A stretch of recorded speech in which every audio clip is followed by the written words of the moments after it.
Good morning, everybody. Sorry for the delay. I want to get started right away. We do have a quorum now. I want to call to order the County of Santa Barbara Historic Landmarks Advisory Commission for October 14th, 2024. And we'll do a roll call starting from my left. Lansing Duncan, 3rd District. Rob Knight, 4th District. Keith Goffman Gray, Chair, 1st District. Ronald Nye, at large. Randy Malcolm, 5th District. Okay, we have a quorum. Let's move on to any public comment. Do we have any public comment that is not regarding anything on today's agenda? If anybody would like to make a public comment, please raise your hand in the chat or in the boardroom. Seeing none, and we have received no letters. Thank you very much. We'll move on. No public comment today. Okay, we have 2 sets of minutes to go over today. And let's first do the one from August 12th, 2024. Mr. Chair? Yes, go ahead, Commissioner Duncan. We started to look at these, but then we didn't have a complete package of them. So I do notice there are a few little things that are remaining for cleanup. So one thing is just generally speaking, right on the front page. I think everywhere where we say Historic Landmarks Advisory, that's where we should put the commission. And then you can put unapproved minutes on the next line. And I see the same thing is happening on our agendas too. So, and then there's just a few little cleanup on the formatting issues on the second page under HLAC budget. We don't need a bullet when we just have one item. And then on the third page, in the discussion of board resolutions that has to do with all the trails, in the third bulleted paragraph where Commissioner Nye is talking, there's a little typo for study in the second line. It's a T instead of a Y. Yeah. And then on the very last page, after approval of historic landmark nomination contract work number 10, when you get down to the bottom, in fact, it should say action here because we got an action. And then it should be Duncan instead of Lansing. And thank you for your help, Jonathan. Okay. Sir. Just a point of clarification for Ann, if you don't mind. As we vote, is recused is the same as abstain?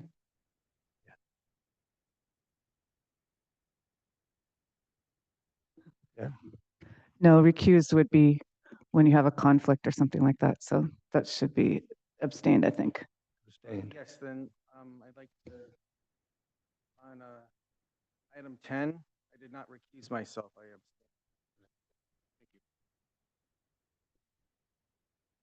Thank you. Thank you.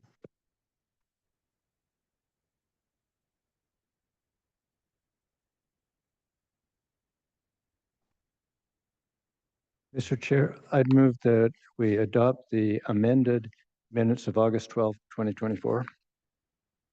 I will second it. Commissioner Nye seconds. Okay, we have a move, we have a second. Everyone was here, so all in favor say aye. Aye. Aye. Opposed? Okay, the minutes have been approved. Okay, let's move on to the next set of minutes. This is for the hearing of September 9th, 2024. And again, I want to thank staff for doing the minutes, and of course, Commissioner Duncan doing the revised minutes ahead of time, so it makes it a lot quicker for us to go through our minutes. I really appreciate all the hard work. So anyone has comments on these minutes? Commissioner Duncan. Thank you, Mr. Chair. Yes, a few more cleanup items. Under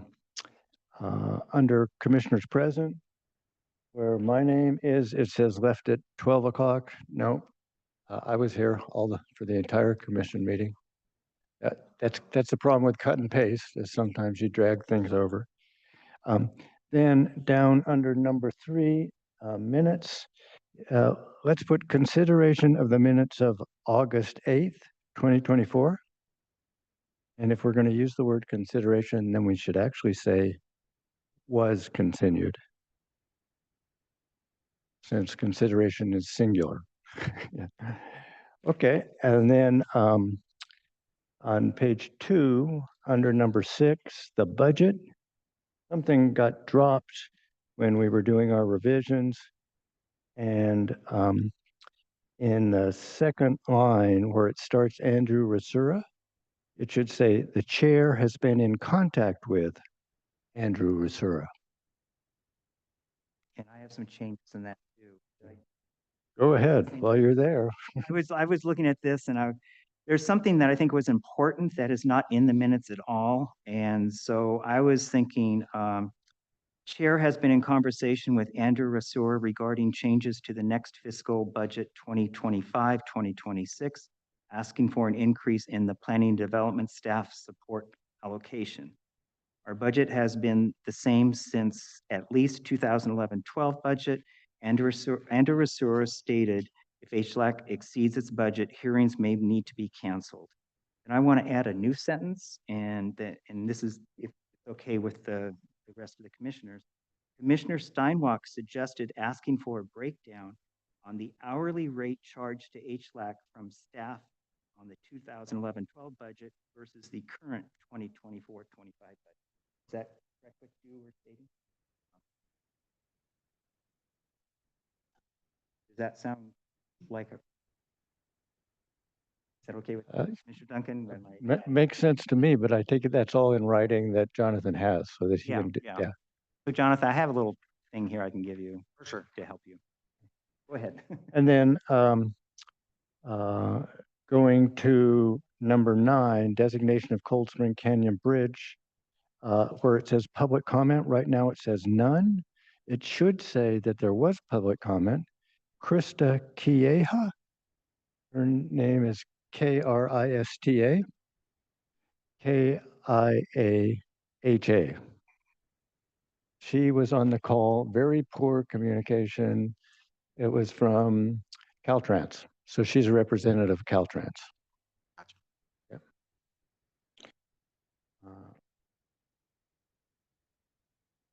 And that's all the amendments I have. Okay, any other commissioner comment? Commissioner Malcolm. Okay, item 10, the second bullet point distributed to me. Let me see here.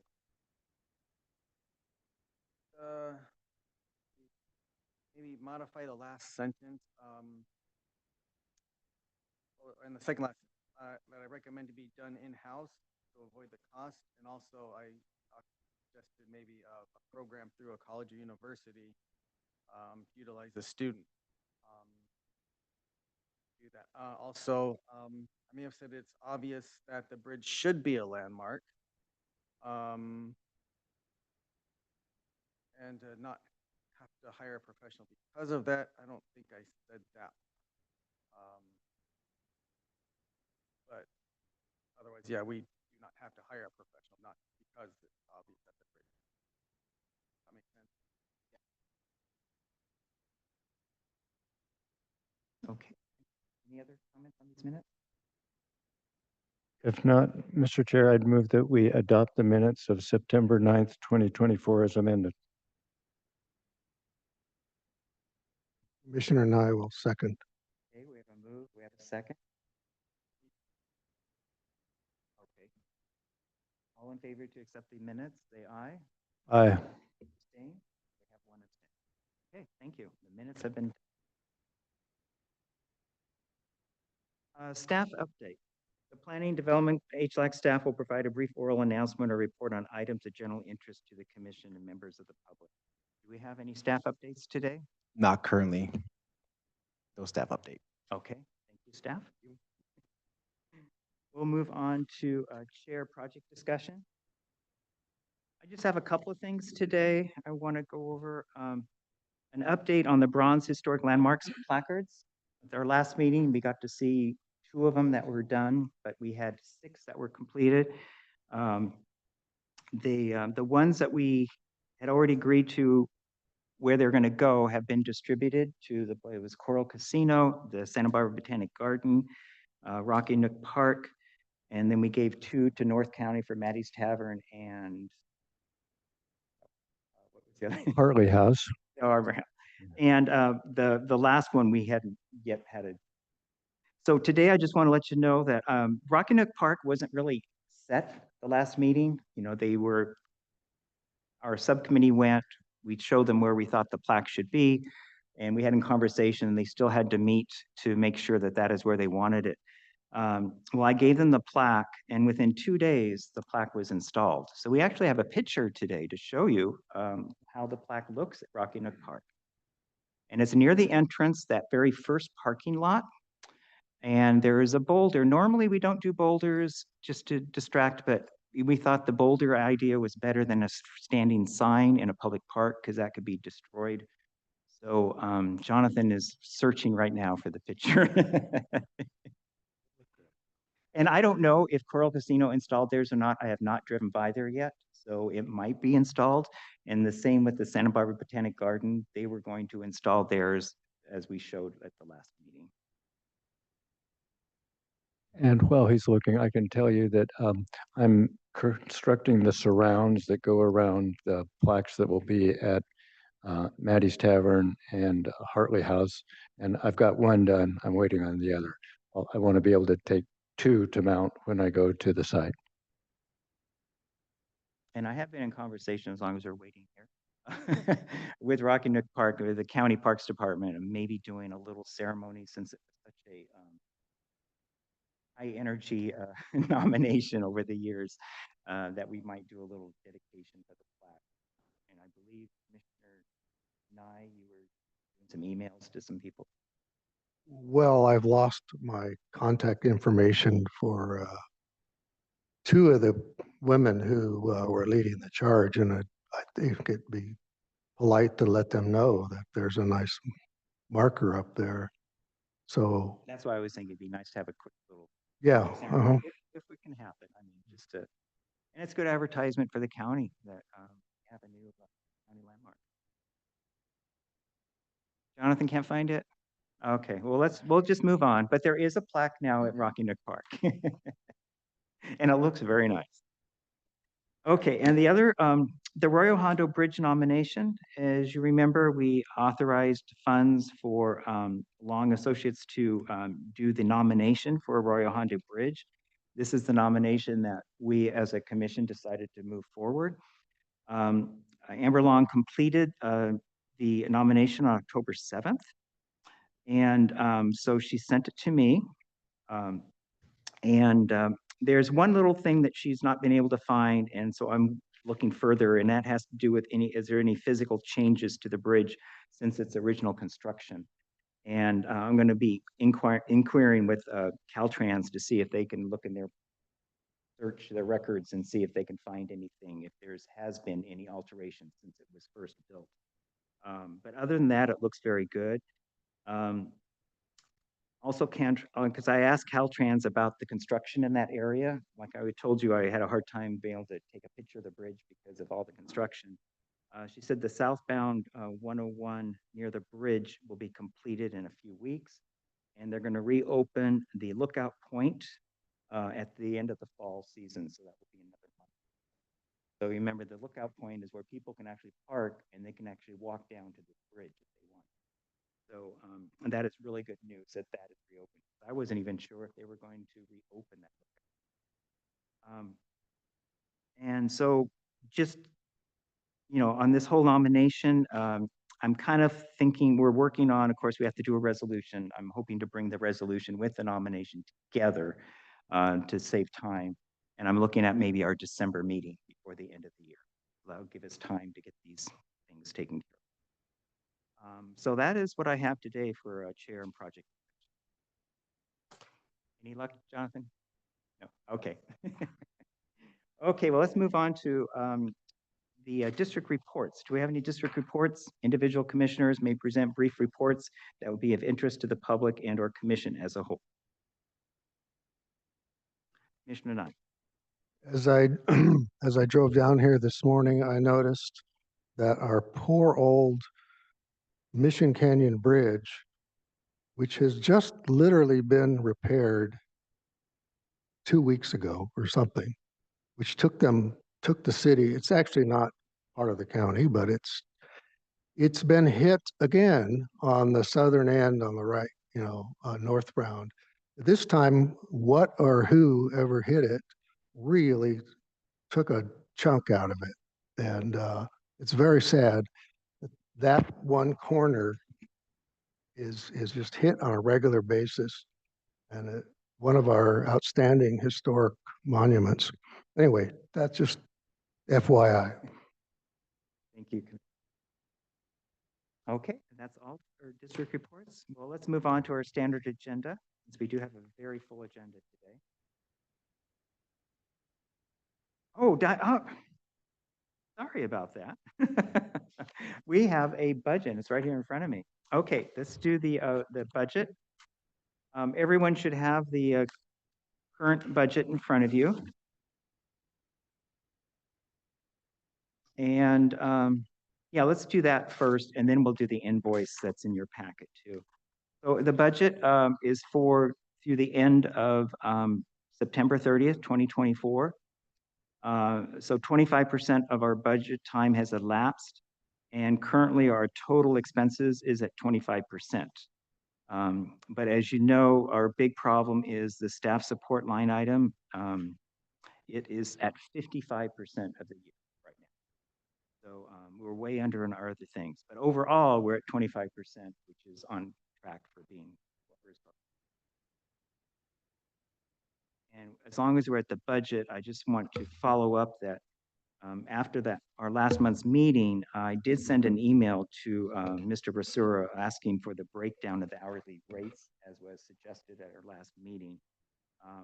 And that was on September 12th, and I have not received a response.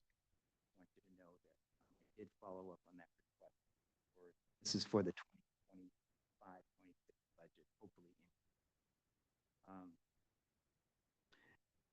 Well, that's that. Any comments on the budget that's in front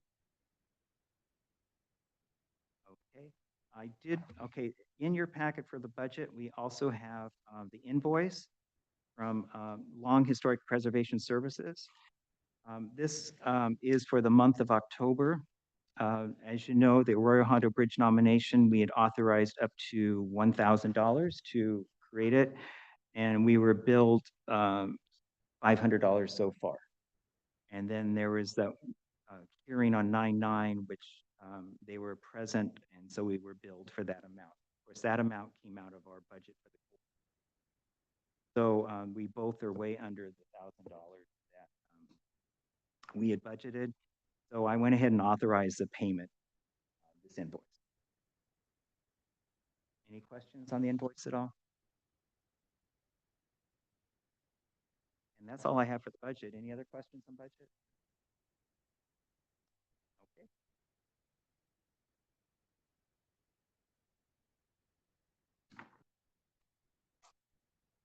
Mr. Chair, Yes. getting back to the Mission Canyon Bridge, I guess what triggered the thought that it was damaged again is that it's literally inches away from Rocky Nook Park, which we just, so it's practically in our backyard. Okay, now we're going to move on to our first standard agenda item, number 8. This is the proposed work at Santa Ynez Public Library, landmark number 11. The County Historic Landmark Advisory Commission will review, discuss, and provide comments on the installation of a new outside air conditioning unit on the Santa Ynez Public Library, County of Santa Barbara Historic Landmark number 11. Excuse me.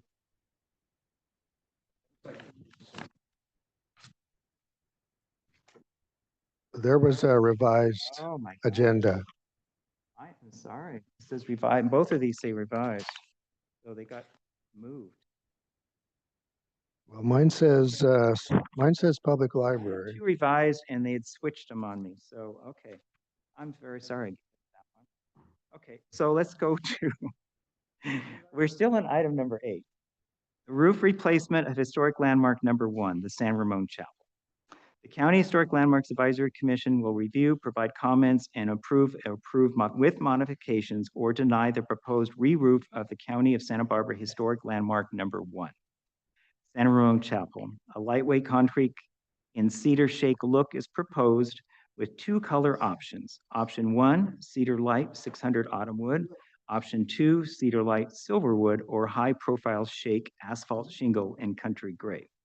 The property is a 1.2 acre parcel zone 7R1 and shown on assessor's parcel number 129-201-021, located at 5077 Union Avenue in the Santa Maria Valley Rural Region, 4th Supervisorial District.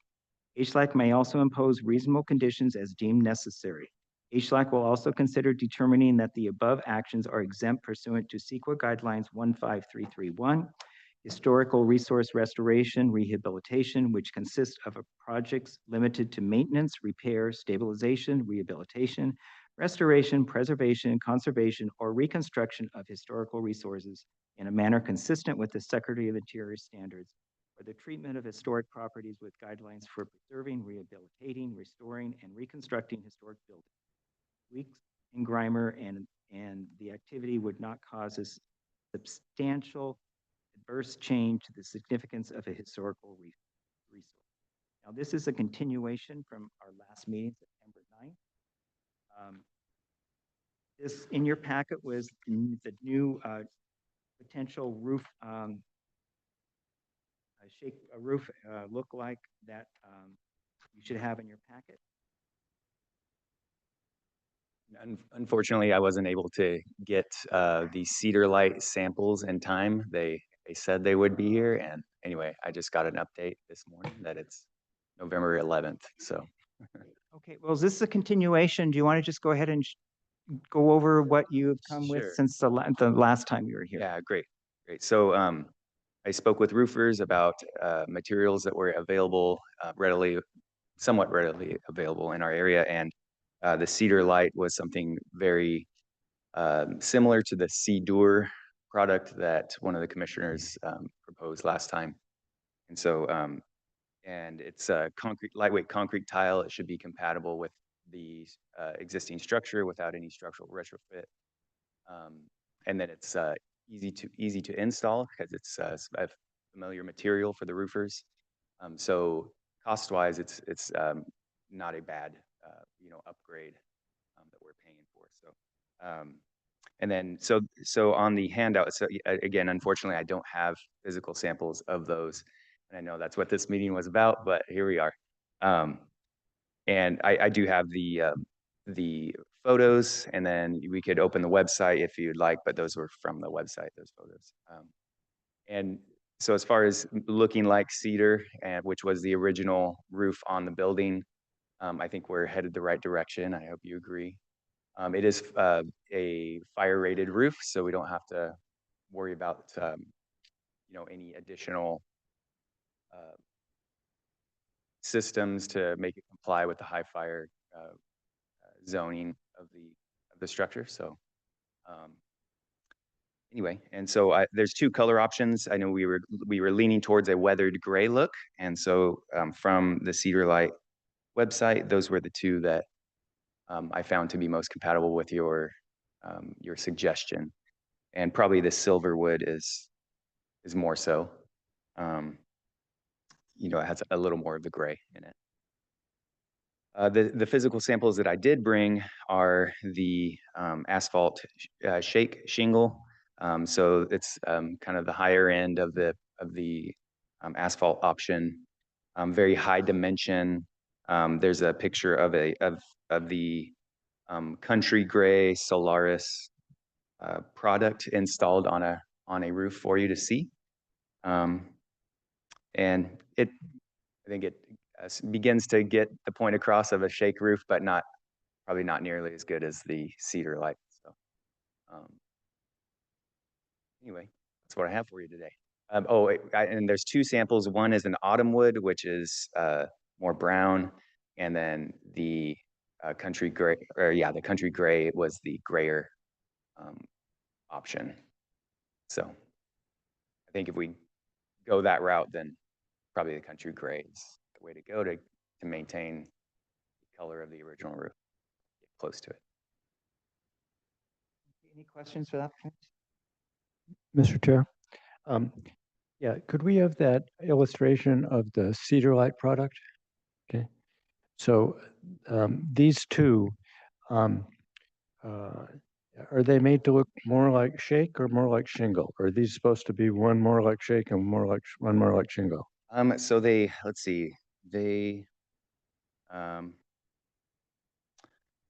guess it does kind of have the split end look, and not a real kind of milled or cross-cut end look like a shingle would. So I would say it's leaning towards the shake look. Yeah. To me, they look more textured. Yeah, okay. And then also, I guess the top of it too, shingle would be probably a little more flat, less variegated. So, Exactly. yeah. Okay. And the other thing is, how long has this product been around? So Cedar Light, I've talked with two roofers about it. Tunnel Roofing, one of them, he's been around for a long time. And so when lightweight concrete tile was coming to the market in the 90s or so, this followed soon thereafter. And he did say that as far as a tested product, this is one that's been around longer than others. So, Okay. yeah. And then, are you willing to do this more expensive roof? As far as I know, I just haven't got a response from the preservation committee, but they were willing to raise money for the metal roof. So, yeah, I think there's some donors that they can pull from, I'd imagine. So, they didn't express any concern about the increase in price. Okay, thank you very much. I have, Jonathan, can you pull up, it was from the last meeting, but it's the old picture. It's called Older Photo of San Ramon Chapel. Do you have that? 'Cause I was wondering if we could enlarge to see what that roof line looked like. The original, 'cause this was the original, or is this the second? Yeah, so that was First recon- probably the third Third? Okay. layer of roof that was, maybe the second layer of roof that was installed from that. But yeah, the older photo it does have asphalt shingle. Yeah, that's the one. Right. And if you could just really just pull it up so we can see if we can see the roof, how the shingles, if it's available. No, it doesn't. It just looks flat. Yeah. You can't see it. Okay. I was just hoping we could see the difference on. Well, that's the current roof. Yeah. That's the current roof. And that's just a sample of the metal. Okay. Well, that didn't help.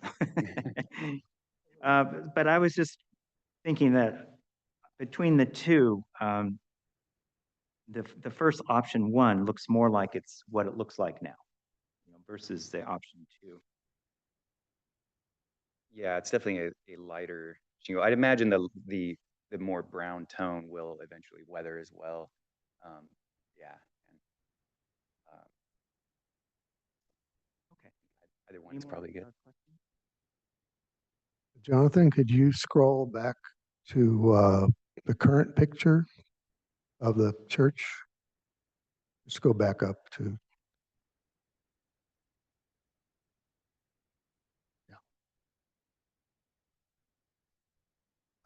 Yeah, thanks. That's it.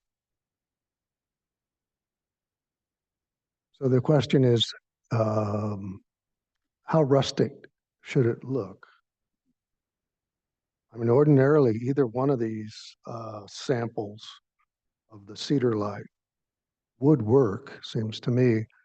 But I think there's a feeling that the more rusticated one, the autumn would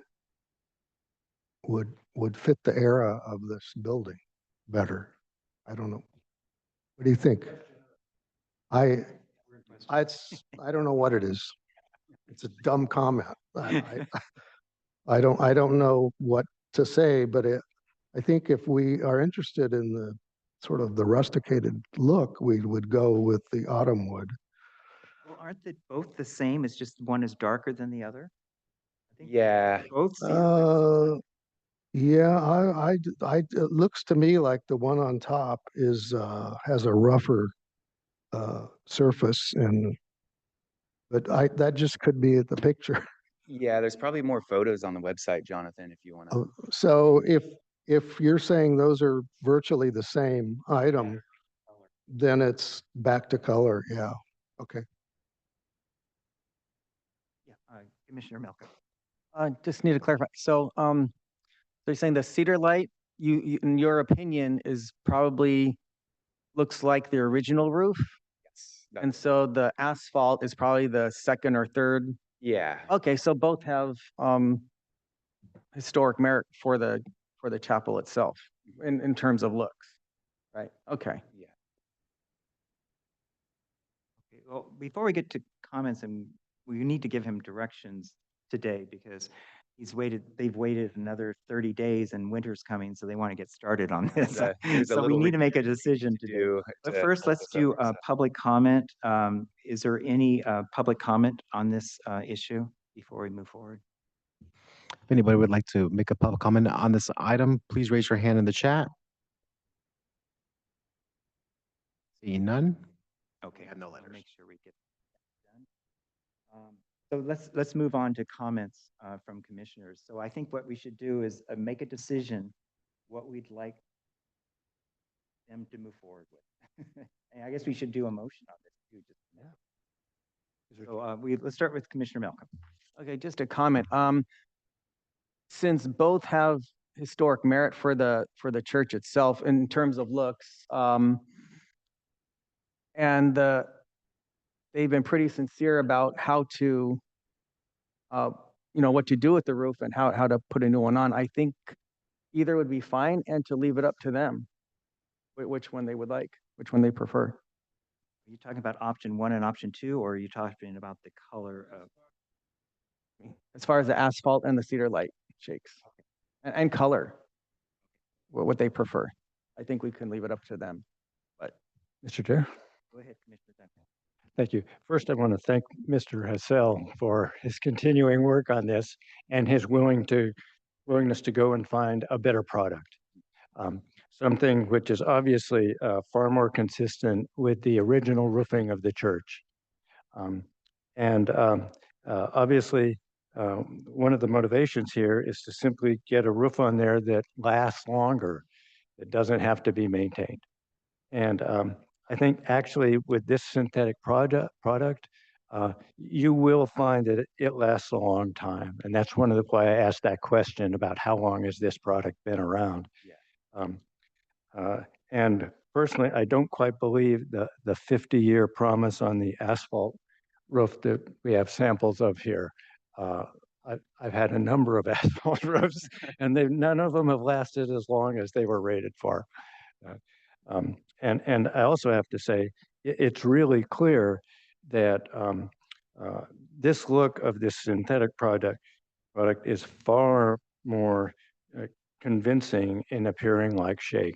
And what we have up here, these samples, especially with this presidential asphalt material, to me, this looks like Hansel and Gretel. It looks like a whole nother thing and a whole nother texture, and it obviously lacks the horizontality. It has unevenness, but it lacks the horizontality that the original shakes obviously had. So I think if the church is willing to do it, we definitely ought to ask them to do this lightweight concrete product, the Cedar Light.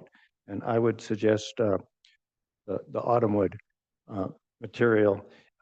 There's no doubt once it's up on the roof, it will attain its own patina. It's either going to get lighter or it's going to get darker with algae and lichen. Because you're in a clean enough air place where lichen still grows. And whichever is the damper side is going to attain more algae and lichen and have a totally different appearance.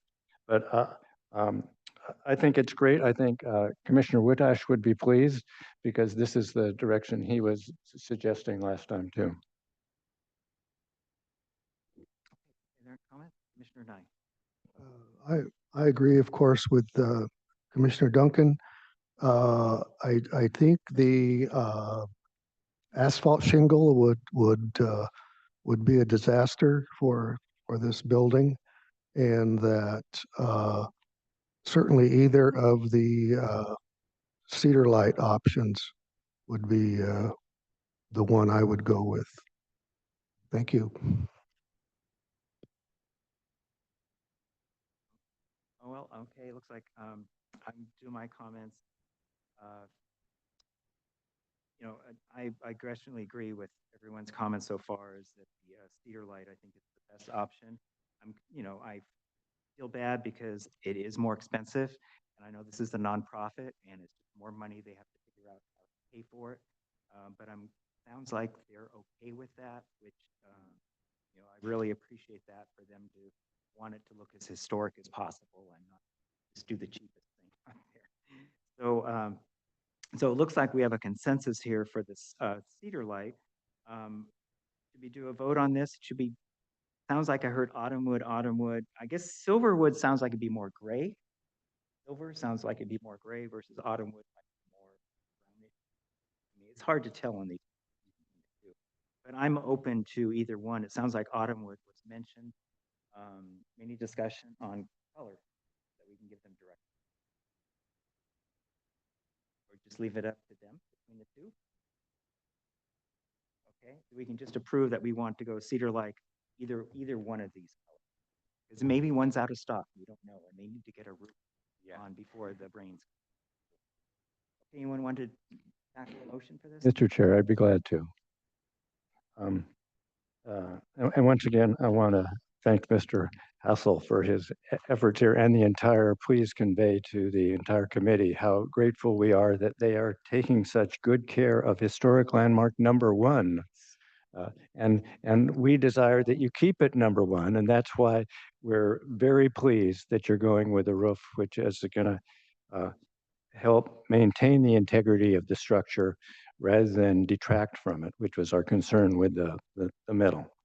So I would move that the County Historic Landmarks Advisory Commission approve the proposed re-roofing of the San Ramon Chapel with lightweight concrete cedar light shake appearing material with the option to use either autumnwood or silverwood as the church desires. And there's probably a CEQA exemption too that we need to determine that it's exempt from CEQA. Okay, we have a move, we have a second. Commissioner Steinwach. Any further discussion? All in favor, say aye. Aye. Opposed, abstain? Okay, thank you so much. We appreciate it. I just have one more comment. Yes. So it's my first time working with you folks, and I just want to say this was a win for everybody. Just being a part of, I guess, the reciprocal relationship. Ultimately coming up with something that is, great for the landmark in the end and in our community. So thank you for your input. I really appreciate it. Thank you for coming. Thanks for the feedback.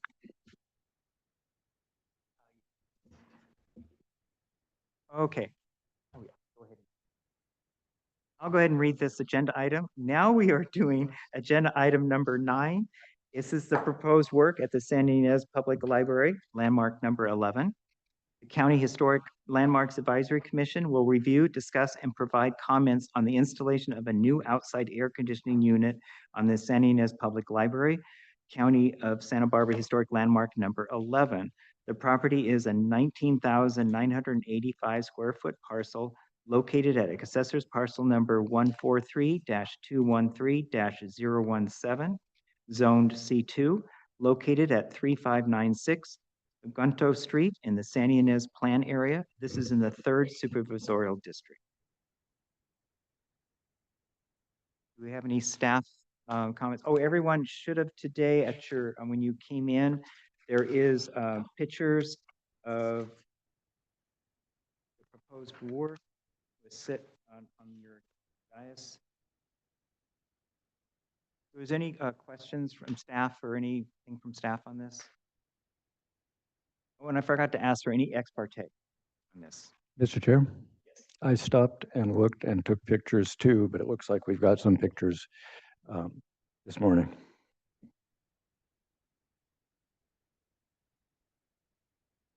Okay, well, let's move on with the presentation from the applicant. I'm trying to get a hold of the applicant right now. I assumed he was going to be here in person, but I just emailed him to see if he's going to be joining us online. So he's not here. Yeah. So you want to just table this and move on? Yes. Table this. So item 1 has been tabled. Okay, we'll move on to item 10. Okay, redesignation of 2929 East Valley Road as a historic landmark. The County Historic Landmarks Advisory Commission will consider adoption of a resolution redesignating the Chaffee residence with sandstone landscape features located at 2929 East Valley Road as a County of Santa Barbara historic landmark. There's a misprint here. It should also have an attached garage. HLAC will also consider determining that such action is exempt from the California Environmental Quality Act, CEQA, pursuant to Section 15308 of the CEQA guidelines as an action taken by a regulatory agency as authorized by local ordinance to assure the maintenance, restoration, enhancement, or protection of the environment, where the regulatory process involves procedures for protection of the environment. The property is a 9.94 acre parcel zoned 5E1 and shown as assessor's parcel number 005-040-025, located at 2929 East Valley Road in the Toro Canyon Community Plan area. This one is in the first supervisorial district. Okay, I just want to go over a quick little background here. On July 8th, 2024, HLAC adopted a resolution designating the Chaffee residence and attached garage Santa Barbara County Historic Landmark number 56. An appeal was filed after we did this in July. Appeal was filed by the owners, and the appeal has been scheduled before the Board of Supervisors for December 10th, 2024. Today, we are considering reapproving the original HLAC resolution of July 8th, 2024, with the only changes being a new date and removal of the resolution number. The reason why we're doing this, because 90 days will have passed since the July 8th, which is needed for the Board of Supervisors to either approve or not approve our county landmark that we designated on July 8th. We did receive a letter dated October 9th from the owners expressing their continued opposition to a historical designation of their private property. And everyone, I think, has that letter. So today, what we are doing is taking the same nomination that we approved in July and just reapproving it so we have a new 90-day period so that will be in compliance with the Board of Supervisors meeting. Do we have any questions? First of all, any ex parte on this item?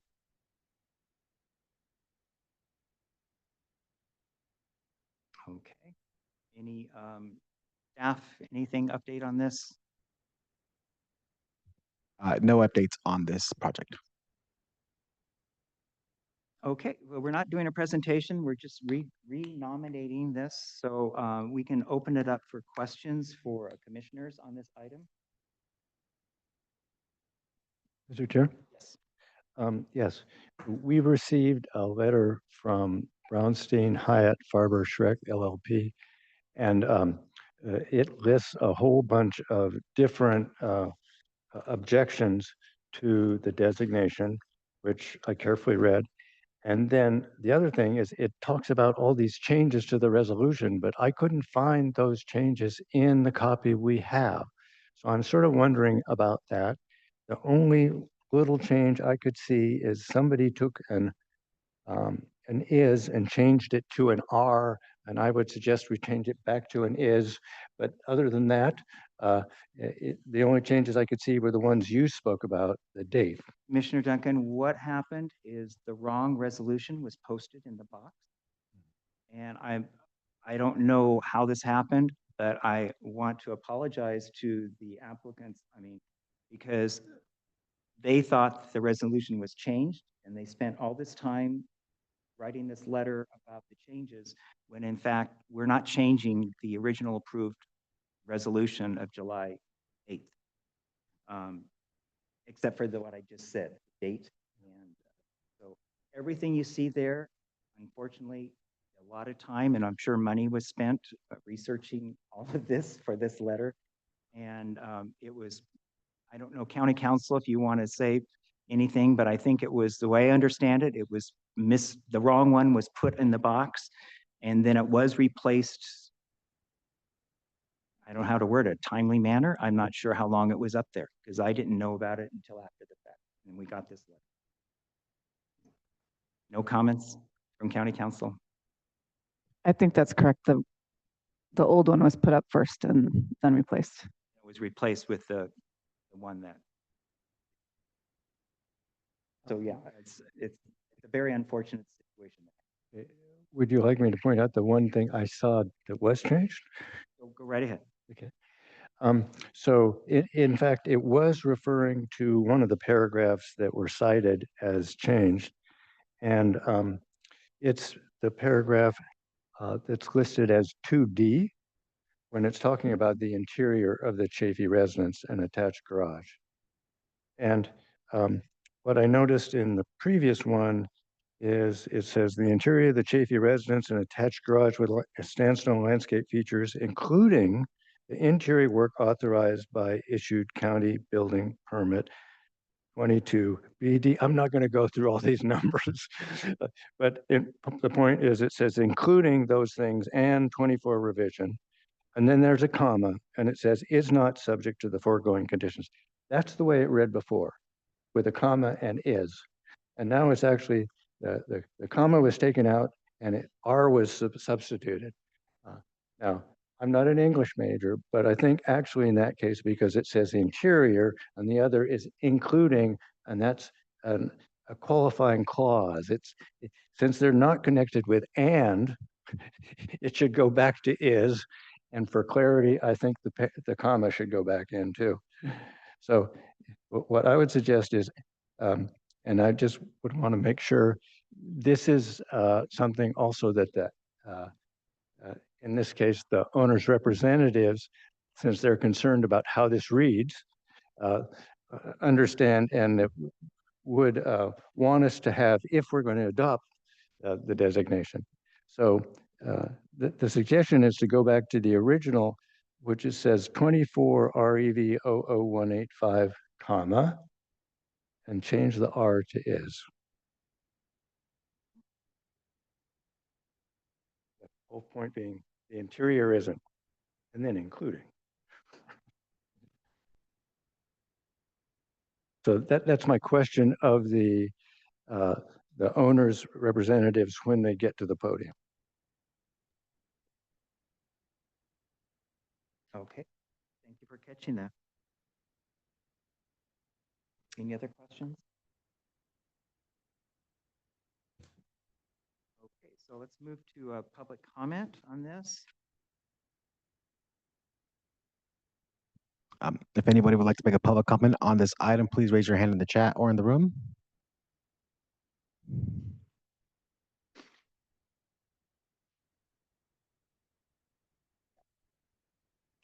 Okay, Amy so Steinfeld here we'll go today. ahead and move. I don't have any speaker slips, but I know the applicant's here, so I'm just going to let you go ahead and go ahead and speak. And please state your name. Yes. Good morning, Commissioners. My name is Amy Steinfeld. I'm a local land use attorney here in Santa Barbara, and I'm joined today by Steve Fort, who is the lead project planner for 2929 East Valley Road, and also my associate from Brownstein, Jordan Jenkins. First, I appreciate the explanation. We had a pretty major heart attack when we saw the updated version, so appreciate the return to the original. We have some additional facts, though, that we'd like to share with you today. I want to start by saying that we agree with HLAC that historic resources are very important, especially when the public can visit them and visually appreciate them. This is not the case here. We also understand that many individuals choose to submit their properties for designation, but this is also not the case here. We also understand that HLAC may choose to designate a property when they fear a property is going to be demoed or destroyed. This is not the case here. I had the opportunity to visit this beautiful home last week with Steve, and I was struck by the fact that this home is located well off East Valley Road, down a windy lane in a very remote area of Santa Barbara County. It's an area I've never even visited after 20 years living in Santa Barbara. This house is not visible from East Valley Road and is shrouded by oaks.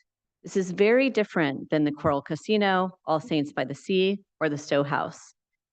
We're here to reiterate that redesignation is incompatible with reasonable processes and my client's expenditure of resources to date. It's a waste of resources to redesignate this property after the board failed to act within 90 days.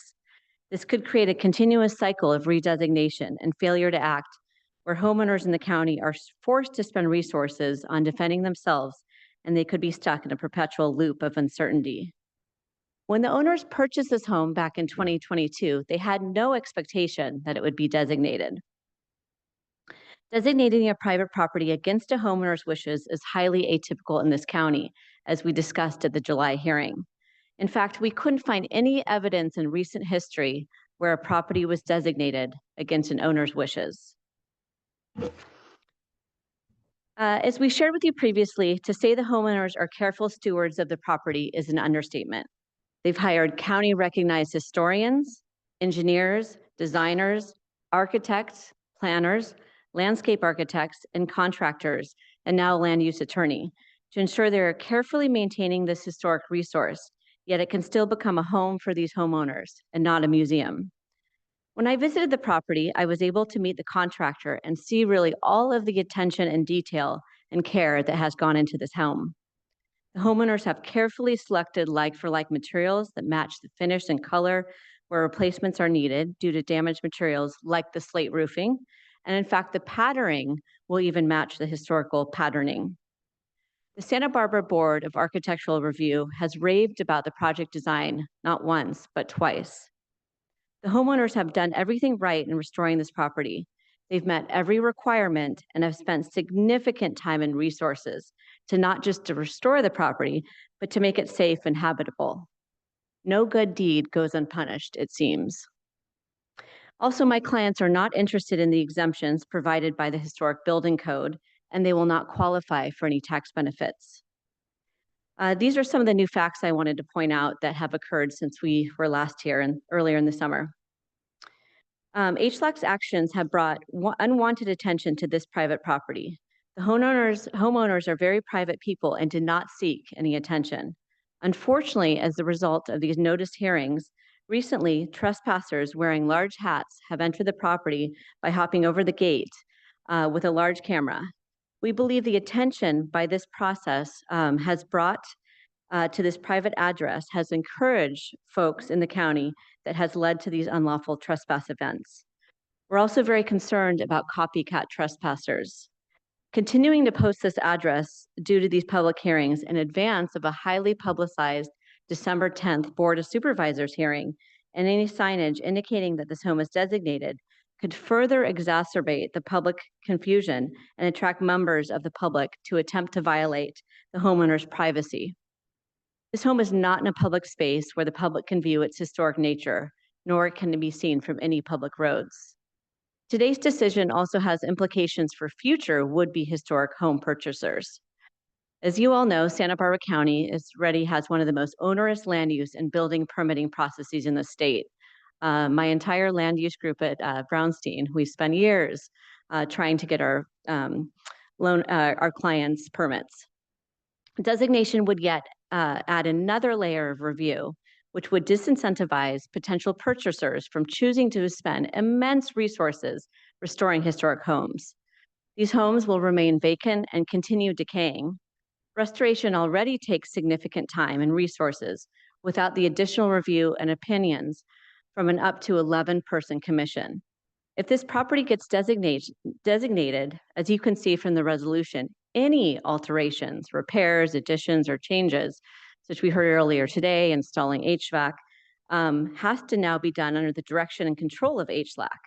This review would be duplicative of the extensive review required by the owners to ensure consistency with state historical policies and the County of Santa Barbara's historical policies, along with the historic preservation policies included in the El Toro Canyon Community Plan. As you can see by some of the earlier reports done by Post Hazeltine, this home is already considered a significant historic resource for purposes of any future environmental review under CEQA. The homeowners are making improvements to the residence to protect the style. There is no danger of destruction. It's quite the opposite. So in closing, I want to point out the homeowners are wonderful and careful stewards of historic homes. This is not the first time that they've restored homes. They've done so in San Francisco. So we request that you do not redesignate this property today. And if you do move forward, there is one change that we would request. This is section 2F of the resolution. Right now, as written, it suggests that you can request, for example, a tour, and that's not the case. So we'd like this language to be amended to say this property is privately owned and public access is not permitted. This language was included in our letter. The homeowners will not grant access to their private home, and they don't wish to propagate confusion over this issue. We also want to share that if HLAC redesignates the home today, we will be forced to again appeal this designation by the board because this is a new action. And the landowners have chosen not to sign the consent provision of the draft resolution, thereby making it null and void. With that, Steve and I are happy to answer any questions. Any questions? Mr. Chair, yes. Did you note the one little change to the resolution that I suggested, which is just a Yes, and grammatical I do change? support that. I agree with you. It's proper to change it to singular. Okay. Thank you. Could you repeat your suggested wording on F? private Yes. property? So we would like it to state this property is privately owned and public access is not permitted. Thank you. So striking and prior permission is required for access. Thank you. Mr. Chair, question. Okay. But couldn't that be interpreted as meaning that members of the public couldn't go to this place and the county is telling telling people that? Yeah. So when we review public access, in legalese, that would be very different than an invitee, which would be a guest that they invited to the property. So right now, if you attempt to access the property, there is a gate up on East Valley Road. And so no access is permitted beyond that point unless you have an invite from the landowners. I don't understand why you're objecting to the existing language because it clearly says that that is in the control of the owner. Yeah, we're just concerned because it suggests that you could, a member of the public could request permission to access this landmark. So as read, it appears that, you could simply call them up and request that you come visit this property. So we believe that the language and public access is not permitted makes it clear that they're not offering members of the public access in the form of a tour or otherwise.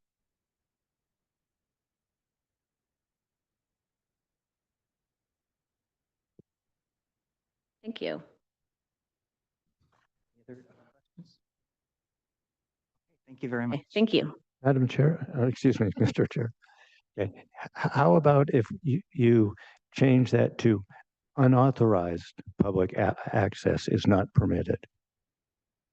Because that makes the point that you get to authorize it. And there's no suggestion, I believe, that people are going to request that. Yeah. Okay, do you have any more speakers on this agenda item? Seeing none? Okay, any questions, any more questions from Commissioner? We already did public comment. So we'll move on to, I guess, comments from commissioners on this. Yes, go ahead, Commissioner Malcolm. We should reconsider landmarking in favor of place of historic merit. There has always been an unwritten sentiment or code of ethics, if you will, that we do not landmark against the will of an owner that has been a good steward of their property. We have no probable cause to distrust these owners. If this landmarking proposal passes, we breed distrust and potential hostility within the community. Place of historic merit designation will suit our purposes by being able to monitor whatever improvements, because they have to pull permits through the county. We'll be able to monitor that while leaving the owners a level of autonomy. Thank you. Thank you, Commissioner Malcolm. A question, if I could. Yeah, this is for council. Okay. So I'm wondering about this potential revision to 2F, speaking about the public visiting the property. And what I'm trying to do is make sure that we have language which addresses all the things that might happen. Because for one thing, you could have a change in ownership. You could have somebody who owns the place and who's just so thrilled with their marvelous historic property that they want to have tours, etc., and they want people to be able to see it. I also want to be able to be sure that county officials or some county person who wants to check on a permit can visit the site when they need to visit the site. So what I'm wondering is about the language they're suggesting being substituted, and is that going to fit what might happen in the future if we just change it to that one addition of unauthorized, so that you allow it when you need it, but it also addresses the need for the sheriff to show up when they feel they need to show up. I think the language as you modified it sounds fine, because I think the sheriff showing up is not public access. And I think it addresses your concern about an owner in the future maybe wanting to allow tours or something. So I think that works fine. Okay. Move on to comments, Mr. Sheriff. Yeah, okay. So one, I do want to apologize that we had the wrong resolution up on the files, so that we gave you a heart attack when you guys didn't need that. And thank you for your careful attention to detail here. I agree that a lot of what the new owners have done is an attempt to preserve the historic integrity, and that's specifically why we've included the carve out in the resolution, that they can continue with their project. And I also want to apologize for the fact that the Board of Supervisors does not move very quickly, so you have to be back here before us right now, because normally you wouldn't need to do that. Then I also want to address the issue that's been brought up in terms of, well, this is a property that the public can't see. Well, in fact, that public view issue, which we are going to get to maybe even later on, that public view issue is just one of 9 criteria. That's F, but there are 9 criteria that are actually, any one of those could make it qualified to be designated a landmark.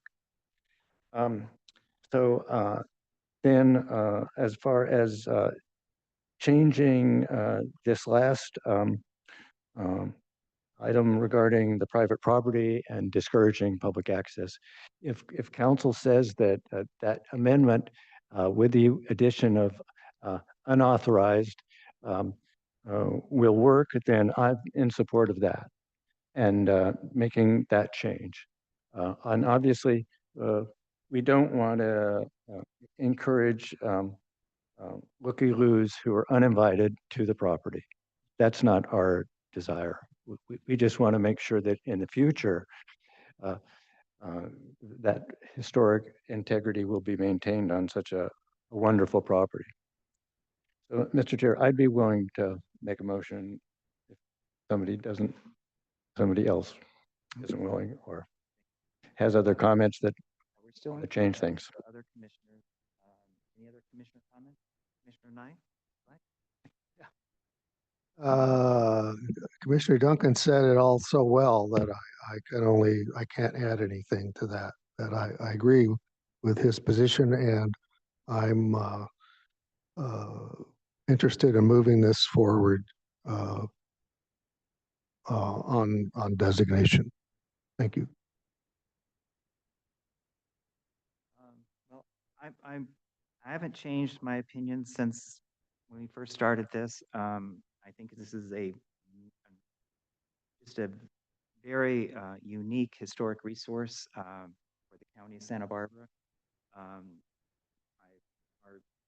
resolution has tried to work with the property owners in a lot of different ways, and we've carved out the what they're working on right now that will not affect their process of their addition to this landmark. And we're only asking to preserve the outside of the building, the attached garage, and that one area of hardscape. So I have not changed, and I will be supporting this resolution to move on to the Board of Supervisors. Again, I want to apologize again about what happened as far as putting the wrong one up there. And also this whole 90-day period, you know, having to come back. We don't want to have to do this either. And we're going to have to do it with another one down the road. So, I mean, it's, you know, the Board of Supervisors just really backed up, and it's hard to get on their calendar, and it's been very difficult all around. So it sounds like we're going to have a motion here. Commissioner Duncan? Mr. Chair? Thank you. I would then move that County Historic Landmarks Advisory Commission adopt a resolution redesignating the Chafee residence with sandstone landscape features located at 2929 East Valley Road as a County of Santa Barbara historic landmark with the amendment that 2F is revised to read, the property is privately owned and unauthorized public access is not permitted. And determine that our action is exempt under SECRA. We need to change that D. Oh, and the small typo revision substituting comma S for R. Do we have a second? I will second. Discussion on this nomination? I mean, this resolution. Any discussion on this with the changes that are added? Okay, go ahead. Well, I just want to repeat that we certainly understand some of the objections registered by the property owners, and those are certainly heartfelt, and they have their reasons. But on the other hand, we are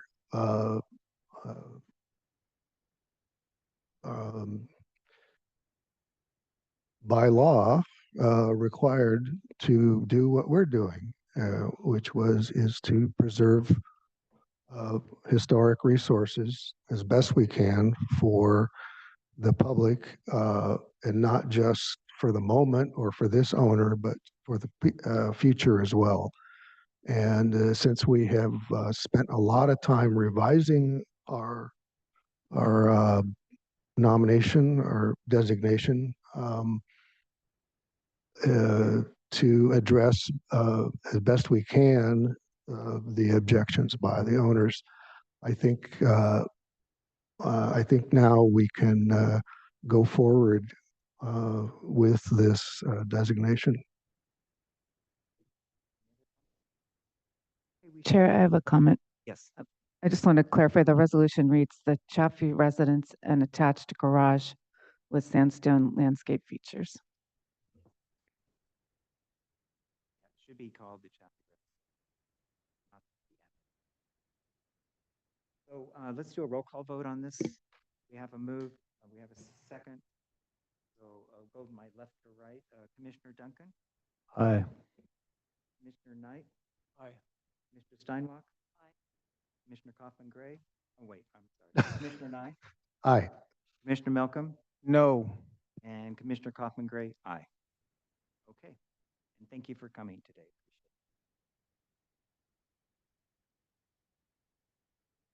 Okay, we'll move on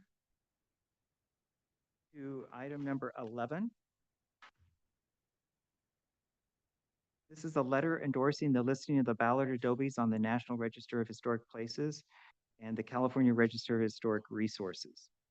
The County Historic Landmarks Advisory Commission will review and consider approval of the proposed letter endorsing the listing of the Ballard Adobes on the National Register of Historic Places and the California Register of Historical Resources. The property is a 12.49 acre parcel located at accessors parcel number 135-230-002, zoned AG 1-5, located at 2411 Alamo Pintado Road in the San Ynez Plan area, and this is in the 3rd Supervisorial District. So this is a follow-up from our last meeting, September 9th, which actually was brought up during district reports. A letter had been received by the Senate on September 3rd. The letter received by Santa Barbara County Board of Supervisors asking for input on the National Register of Historic Places nomination for Ballard Adobes. And they mentioned that this is a nomination that's already on their agenda in Sacramento. And the hearing is set for Thursday, November 7th. And this is a continuation. And at our last meeting, it was agreed upon to write a letter endorsing this nomination to the state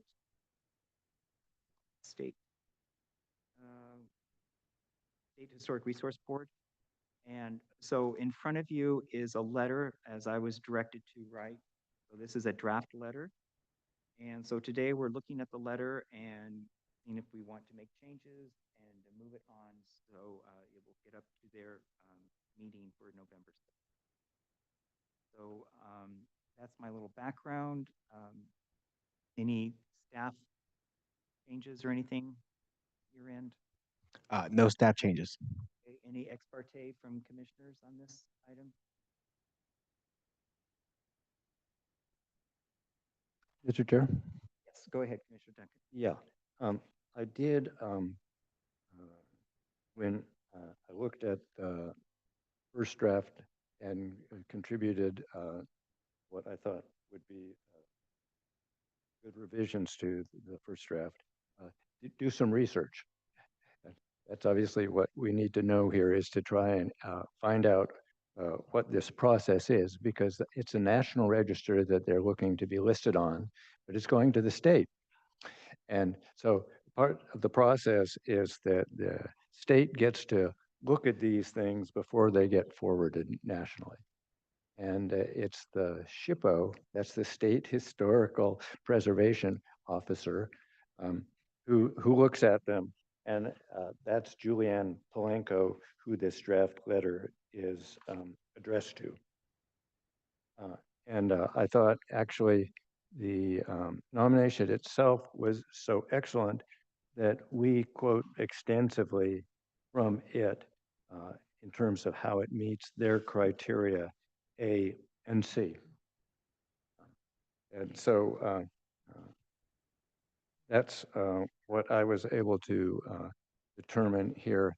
And I'd be glad to answer what questions I might be able to tell you clarify, about I did this. the original draft, but- and then I sent it to Commissioner Duncan, and then what you see before is the second version of the draft letter, which is a lot better than my first.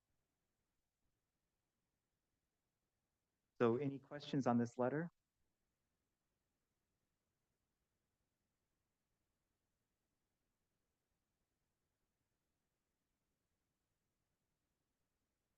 No questions. Let's move. Any comments on this agenda item? Public comment? If anybody would like to make a comment on this item, please raise your hand in the chat. Seeing none. We do have Sonia Miller from Caltrans on. Caltrans? Yep. Okay. Go right ahead. I have no comments. Oh, okay. Thank you, Sonia. Thank you. Okay. Okay, so let's go to comments on this letter, and if we approve, we can just approve it, and we can go ahead and send it on to the state. No comments? We're talking about Commissioner Duncan's revised letter. This is the only one that you saw. You never saw my original. You're mixing up the other agenda item. There's two letters today. This is for the Ballard This is for the Adobes. Ballard Adobes. Okay. This is not the All Saints. Okay. One thing, just a little formatting thing again. If we've got the letter pulled up, can we pull up the letter?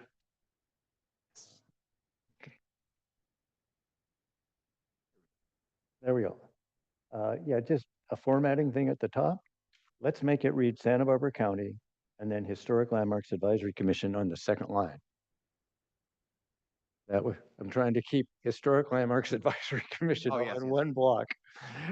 In both our agenda, our minutes, etc. Yes. Yeah. Gotcha. Yeah. Yeah. And then that mimics what's down further on the letter too. Okay. Yeah. So we're going to just go ahead and someone want to give a motion to approve this letter be sent off? Someone besides Commissioner Duncan seems to be doing all the motions this morning. Well, I continually flub on motions, but I will officially submit a motion to approve of this latest October 14th letter to Julian Polanco regarding the Ballard Adobes. Okay, do we have a second? Commissioner Steinwalk seconds. All in favor, say aye. Aye. Okay. Okay, thank you very much. Mr. Chair, just a little follow-up. So what will happen is, assuming it gets listed nationally, it will also be listed on the California Register of Historic Resources.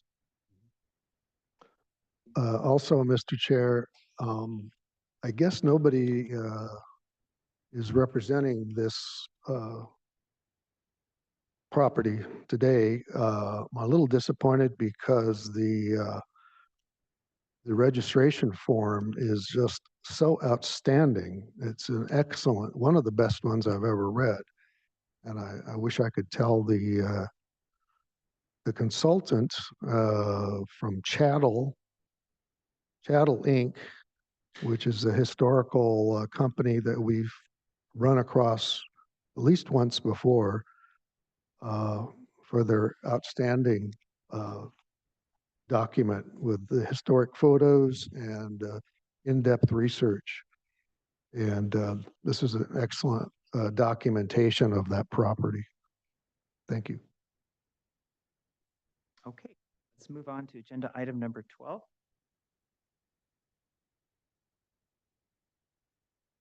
This is concerning a letter providing comments on the application for registration of All Saints by the Sea Episcopal Church on the California Register of Historical Resources.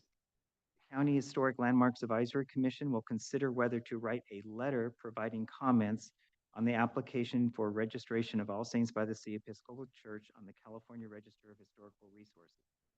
The property is a 0.81 acre parcel zone 15-R-1 and shown as assessors parcel number 009-333-011 located at 80 Eucalyptus Lane in Montecito Community Plan Area. This is in the first supervisorial district. Now, this one, a little background on this. On September 11th, a letter was sent to the Santa Barbara County Clerk Recorder from Amber Long on behalf of All Saints by the Sea Episcopal Church, asking for review and comment on an enclosed application package for the California Register of Historical Resources. If you go onto the state website, it states, local government must be given 90 days in which to comment on application before it is sent to OHP. Any comments are attached to the application and sent to OHP at the end of 90 days. So what we're looking at is an application to put it in front of the board in Sacramento versus what we just did. The application was already in front of the board and it's scheduled for a hearing. This is like a preliminary, just to make it clear because it's kind of confusing. And so what they're asking is for the comment period, letter from us, sent to the county clerk recorder for comments on this. The clerk recorder forwarded the nomination letter to planning and development, and I was CC'd on that.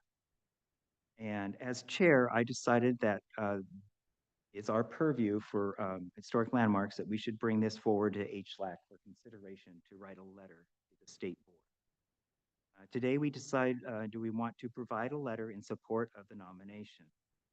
And to help speed things up, I created a draft letter instead of having to come back next month, because it would make it hard with that 90-day period.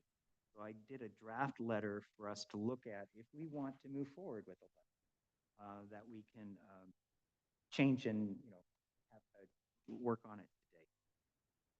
So that is the background on this agenda item. And any ex parte closures on this?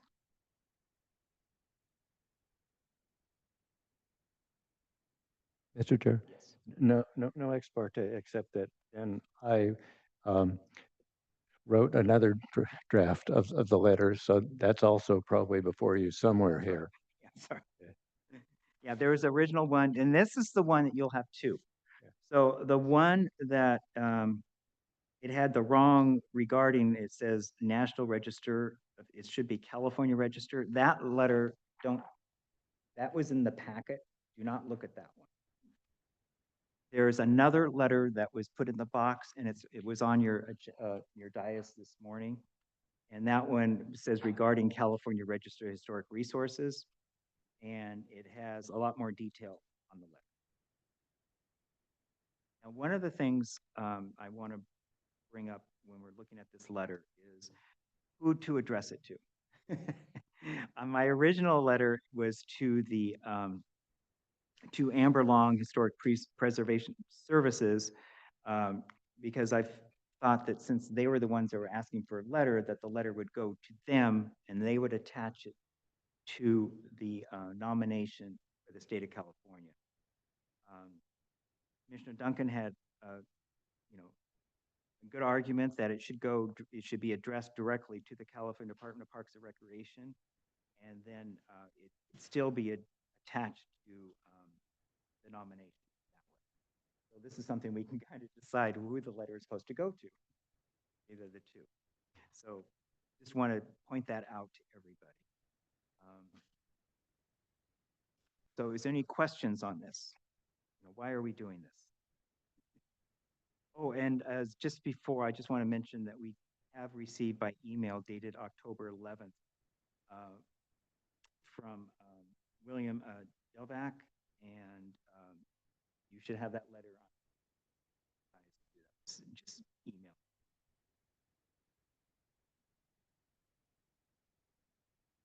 Any questions on this? Mr. Chair? Yes. Yeah. Is Amber Long going to present anything to us, or? No. No, okay. As far as I know. So we're on our own. And she's available, she's online, so she is available for to answer questions. Oh, okay. Yeah. I mean, we could ask the question about who to address the letter to. Right. Oh, she does. Okay. Ms. Long, do you want to have any follow-up on this before we get further into it, this item? Yes, good morning. Thank you. We appreciate your support in this application. As Chairman Kaufman Grace stated, the procedure to do this is a little bit vague in this case. We did call the State Historic Preservation Office. They did not provide much more clarity. So we do appreciate you taking this on. I believe that addressing it to Julianne Polanco would be just fine. And it will go as an attachment to our full application onto the state after the 90-day comment period has ended. And we will include the letter. We will include the receipt from our registered letter requesting this letter, and that'll all be part of our package. Thank you very much for clarifying that. I have another question. Go ahead. Mr. Chair. Yes, so Ms. Long, I'm looking at your form. Let's see, what number are these? They have a number that, oh yes, it's the 523A. It's the DPR 523A form that you've filled out. And I can see on the third, no, it's actually the second page.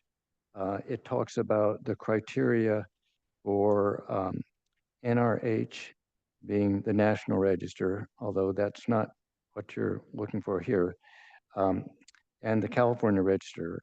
And that's the two different things. 3 and C would refer, 3 would go to the national, C would go to the California.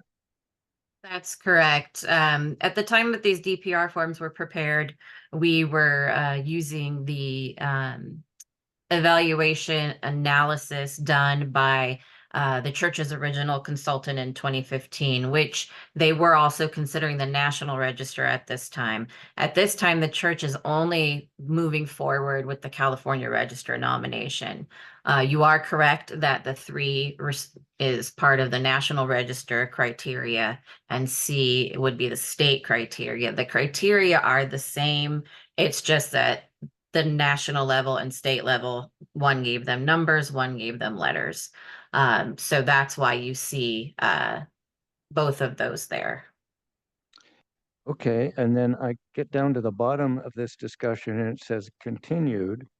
And I go to the next page, page 3, and down below where it says significance continued, here it says county landmark.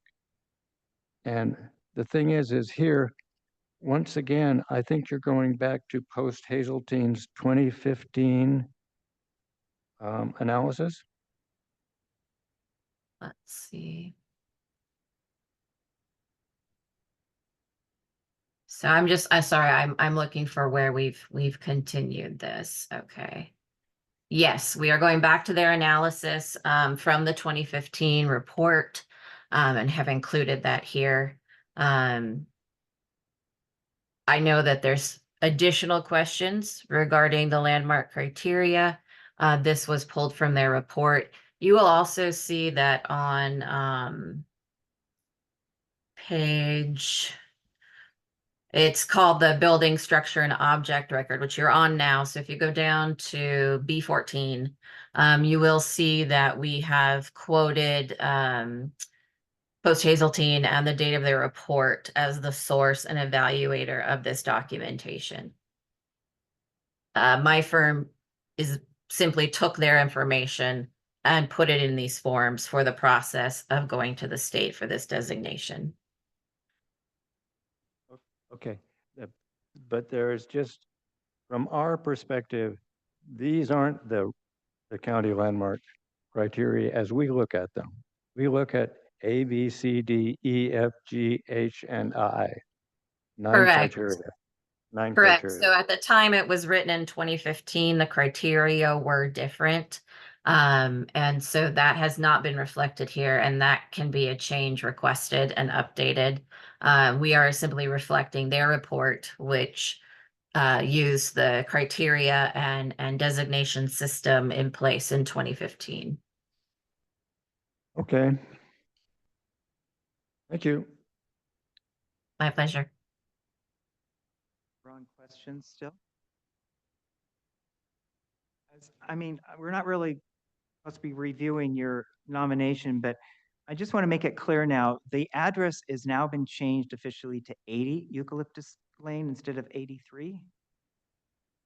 That is a county sort of parcel address issue we came up against. So when going to the county and submitting our application to take the landmark to the Board of Supervisors, the only acknowledged address for the church that would let us actually go through the online process was 83 Eucalyptus Lane. That is their mailing address.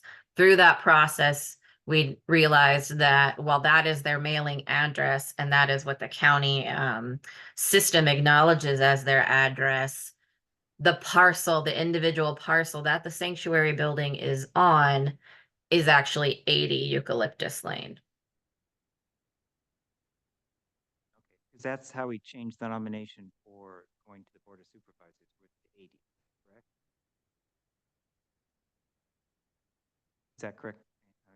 As county council? Yes, going to the board, it's 80. Yeah, I was just noticing that this document all has 83.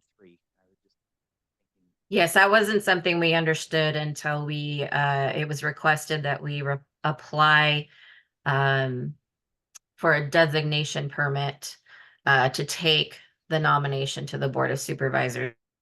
Before that there was an addressing issue. okay, thank you very much. Any more questions? Well, let's move to public comment. We do have speakers here today, and they've been very patient waiting through this whole meeting so far. We'll start with, I'll just do what I have on top. I have a William Del Rey, which was actually the author of the letter that we received, and it will be followed by Evan St. Clair's. So we'll start with William. If you have a different way you'd like to speak too. Sorry, sir.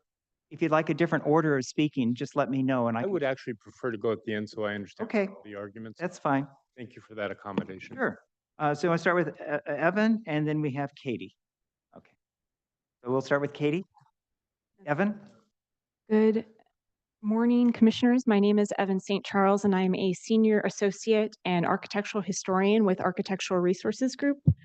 I meet the Secretary of the Interior Standards, Professional Qualification Standards, and I am here on behalf of Miramar Acquisition. The California Register nomination for All Saints by the Sea Church that is in front of you today does not mention views as a basis for designation. However, given the importance of this discussion, I want to reiterate why these views are not historically significant. As described in our memo dated October 11th, 2024, and included in the Commission's packet, church leadership and its consultants have stated that the church's north view shed is significant to the history of the church, but do not provide evidence in support of this assertion. The church's consultants have also incorrectly stated that the primary entry and exit of the church have always faced north, but historic photographs indicate that the north entry and ramp were added later and were not part of the original design. Research does not indicate that Arthur Benton's design for the church was oriented to take advantage of specific views. Rather, per a 2015 study by Post Hazeltine Associates, the church was developed to serve guests of the Miramar Hotel as well as nearby residents. Its location and siting in proximity to the hotel and orientation towards Eucalyptus Lane appear to have been in response to this function.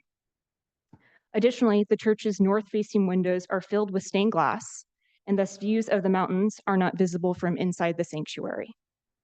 For these reasons, views from the church do not appear to have been an important consideration in its development and use, and do not contribute to its reasons for significance. Further, the 2015 Post-Hazeltine study, which the nomination relies on as the basis for its findings, determined that the church was eligible for listing as a county landmark, as well as in the national and California registers, despite the fact that views from the church's north towards the mountains were obstructed by vegetation at the writing of the study in 2015. Thus, the property's eligibility for designation does not depend on retaining these views. Based on the foregoing, we ask that any action you take should expressly state that the church's significance is not based on views. Thank you. Thank you very much. We have Katie. Oh, okay. So now we'll move on to William. William Del Rey. Honorable Commissioners, thank you. I just want to clarify that Amber Long has had an opportunity to provide her testimony regarding this. And are we, is she, Amber?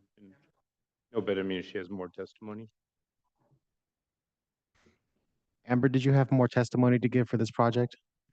I do have a comment in response to the letter from Mr. Delvac, which I'm not sure at what point you would like me to make that comment. Well, I just had speaker comments in front of me, so we always do the in-person speaker comments, and then I'll do online speaker comments afterwards. Honorable Commissioners, I am Bill Delvac on behalf of Miramar Acquisition. I just want to say a word about my background, not just to prove that I'm old. I've practiced preservation law for 40 years, and over 32 years ago, I had the burden and duty and great pleasure to be active in the drafting of the California Register. And so I'm intimately familiar with the process and the differences. As has already been noted, the National Register and the California Register, unlike the county ordinance, are exactly the same criteria, different numbering, but the same criteria. And that was very much on purpose. But perhaps the most significant difference is the letter that is before the county today. Unlike the National Register, unlike the previous discussion where it was a generalized support, the legislation calls specifically for the county as a governmental unit to have the right to comment and requires the State Historical Resources Commission to make special findings if the county objects. And we're not predicting that the county will object. And in fact, I want to say Miramar has not objected to the county designation. We're just concerned about issues surrounding Miramar's affordable housing project. So with that context, the reason for the county comment was Governor Wilson's administration required that the local government have a role. And I think that's instructive here today because in our view, and we believe, you can confirm with your own attorney, that the letter that you would send, the county would send, is a letter that should be written by the County Board of Supervisors. Your role is advisory to the board, and we just want to clarify that this has a further process. And again, that reflects the very specific purpose of the California Register of being a government-to-government communication, not calling for generalized support. You know, we understand you generally support it, but that's not what the role of state legislation is. Tomorrow, the board's going to consider the nomination that you first adopted. We believe that for this commission to properly advise the board as to what comments it might make on the California Register, that should occur first. I'm not saying they're going to change anything, but if they do, it might be relevant. Further, there is no urgency for the commission to act today, given the 90-day comment period. We're not close to that running. You've heard about views. I just want to note for general understanding back and forth between the public and the commission, under County Code Section 18A4, designation of a resource such as the church, under the county code, even though views is a criterion, this can't be designated for views from the church. It can only be designated for views of. I can give you a lawyerly parsing of the words, but more importantly is A4 says that it has to be a generalized public interest that prompts designation, not the interest of a limited group. I won't say more. I think Ms. St. Charles adequately covered it. Therefore, we respectfully urge the commission to continue this item until after the board is acted. And ultimately, we would urge the county to oppose that the state, if it were to designate based on views, we would urge the county to object to that because there's no evidence in the record. I will finally note that was before you today and California Register do not include views as a criterion, so perhaps it's ultimately not an issue. I'd be pleased to answer any questions, and I appreciate your attention. Any questions, Ms. Patella? Mr. Chair, thank you for appearing. A question, I can see, I've got my 18A here, so I can see in 4 the reference to the general public, and I understand the principle you're talking about there.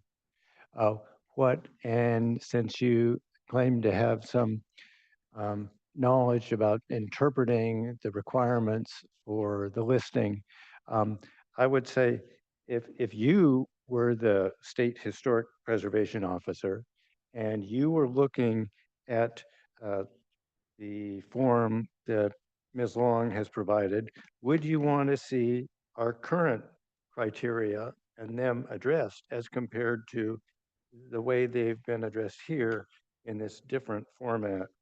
2, 3, 4 as compared to A, B, C, the ones that we actually have to work with. Understood. If I may, Commissioner, excellent question. I don't care about the lettering. I care about the substance.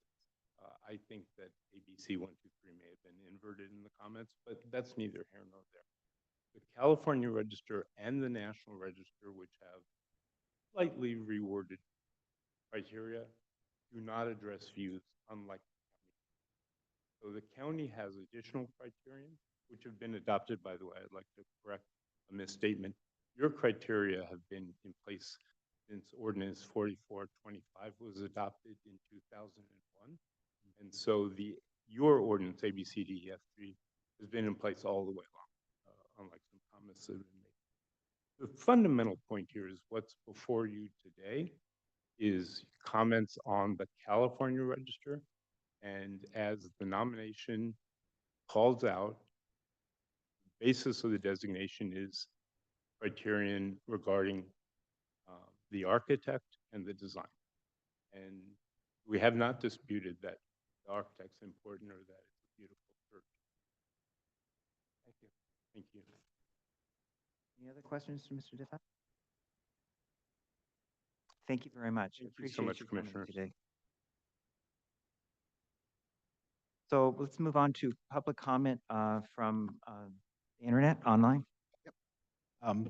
We have Amber Long, and after that, we do have a comment from our P&D staff, Nicole Liu. Ms. Long, This is Amber Long. Good morning, everyone, again.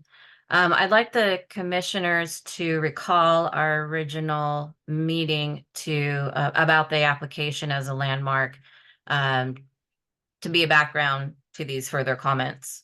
It was during that period where we also looked at post-Hazeltine's criteria, realized it was an old way of doing it, and at that time decided how those criteria would then, what criteria for today's lettering would be appropriate.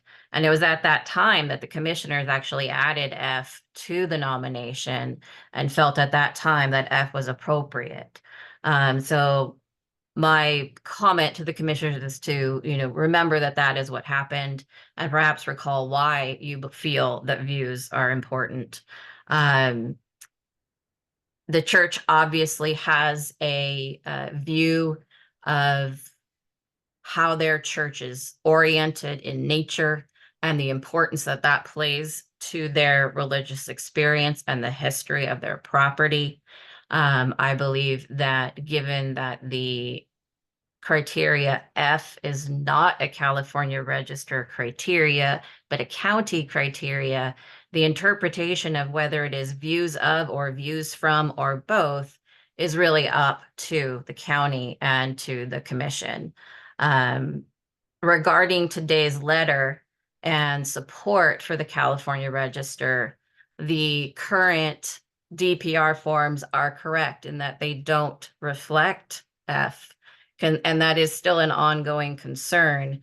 So given that they reflect the criteria that Mr. Devlock's team is actually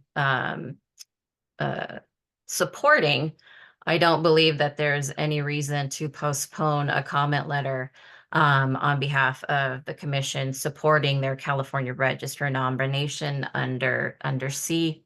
And I'm happy to answer any other questions. Questions for Amber Long? Thank you very much. So I guess the next person would be Nicole Liu. Good, almost afternoon, Chair, and members of the HLAC. I just wanted to come in as staff because I think there was some question of process, and staff is looking into the process, but once the HLAC has come to what you'd like to have in your letter, we would likely be taking that forward to the Board of Supervisors for review before sending that on to the state. Like I said, staff is still looking into that process, but I did want to let you know that that would be the case. So that would be occurring most likely at a future date. So, Ms. Liu, you're saying that planning development feels that this has to go to the Board of Supervisors for approval? After we approve it, if we approve it? Chair, I think that from the perspective of planning staff, and I would think that Ms. Ryerson will back this up, that it would need to go to the Board of Supervisors before going to the state. Now, is it, I'm just looking, we just did a letter for the Ballard Adobes, so are you saying that that letter has to go to? Because that is a comment to what's already on an agenda, whereas this one is going to be put on the agenda. Yes, go ahead. Sorry to do the lawyer thing yet again. The National Register and the California Register have a distinct difference. National Register does not officially ask for comment. California Register does, but as the commissioner pointed out, and I'm familiar with this, that the California Register is involved with National Register because a determination of eligibility for the National Register by operation of law lists the property in the California Register. And that was very intentional.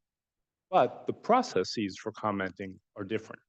The letter that was asked for on the agenda for next month is generalized support. There was no official need or role of the county to comment. California Register is different. So I don't believe, and not my matter, I don't believe that the National Register support letter would need per se to go to the board. Of course, it's a good practice. You know, you're advisory there to the board, but I'm drawing a distinction between that letter and the one that's asked for in this matter. Thank you.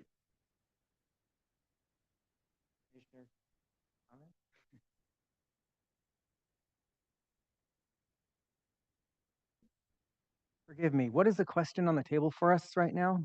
Well, the question is, we had a request to write a letter in support of California Register of Historic Registration, and it would be attached to the nomination that we have in our packet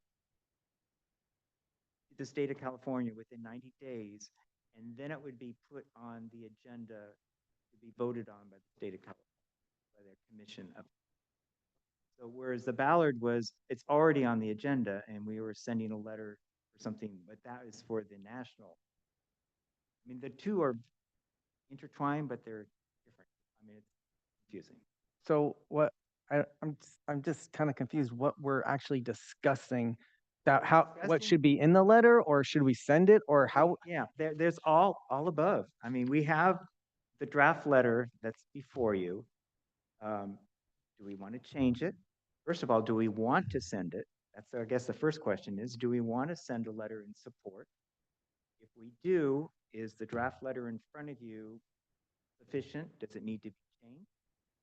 And it sounds like we have an option that maybe table this for 30 days after the nomination. Remember, tomorrow, the resolution for the county landmark nomination will be before the Board of Supervisors tomorrow, the 15th. So one of the requests we heard today was to postpone this letter until the next meeting, until the decision is made tomorrow.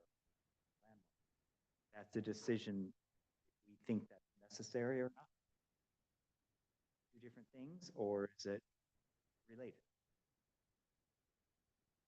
So there's a lot of questions, Commissioner Malcolm. Okay. There's. Okay, I probably have more to ask, but I'll let it go for right now. Thank you.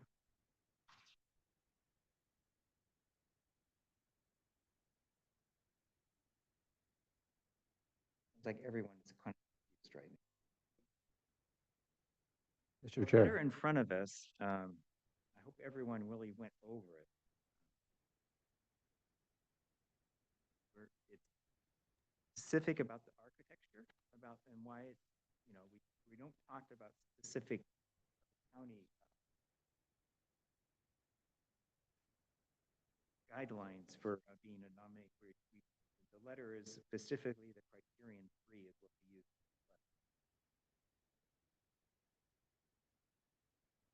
use. Mr. Chair, the second paragraph refers to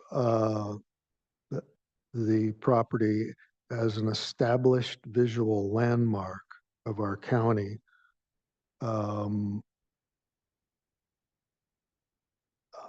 Is that the section that you are calling into question? Thank you for the question, Commissioner. If visual means view of the building, and I know that's really not part of the California Register. If it means view of, that is your criterion. And if that was your finding, which there isn't anything in the resolution about it, then yes, I didn't write the letter, obviously. I don't know what visual means. And I think it's superfluous to the issue of what you say to the board about comment on this. If given an opportunity to edit, I would strike it. What was that last part? I said, if given an opportunity, I know you didn't invite me to edit it, but if given the opportunity, I would strike it to not create any confusion. I see. All right. Thank you. Thank you. Commissioners, may I make a comment? Go ahead, Ms. Long. One comment is just about the process and procedure. The state requires us to provide you 90 days notice of our intent to do this, to send the application. It also states that if no comment is received in that 90-day period, we can then also send the package to the state. So one concern I do have is if this gets pushed to another HLAC meeting and then onto a supervisor's meeting, we may be well outside that 90-day period and we will be able to send it in without comment. I just wanted to provide that information to you for your consideration at this time. Thank you.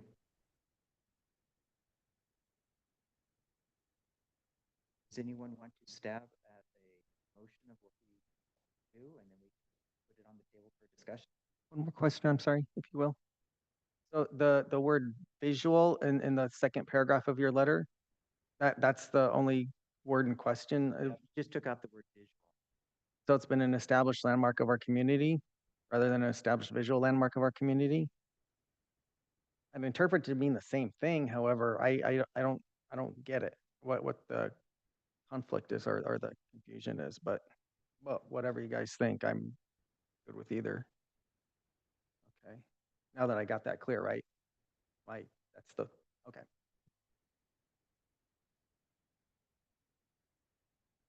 I mean, we could take no action. I mean, that's on the table too.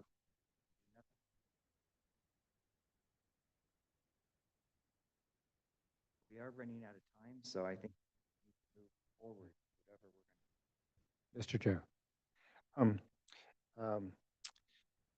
Well, I would note in terms of people telling us what we should or shouldn't do or what our part in the process is, that for instance, with the Ballard Adobes, this was sent originally to the County Board of Supervisors, this letter from the Department of Parks and Recreation, notifying them that there was going to be a hearing. Okay. And this is actually typical. something goes to somebody in the county, and then they realize, oh, it's history, then it comes to us. And of course, that's our mission, to try and preserve the historical structures in our county. And to that end, we chose to make a 90-day designation of the All Saints.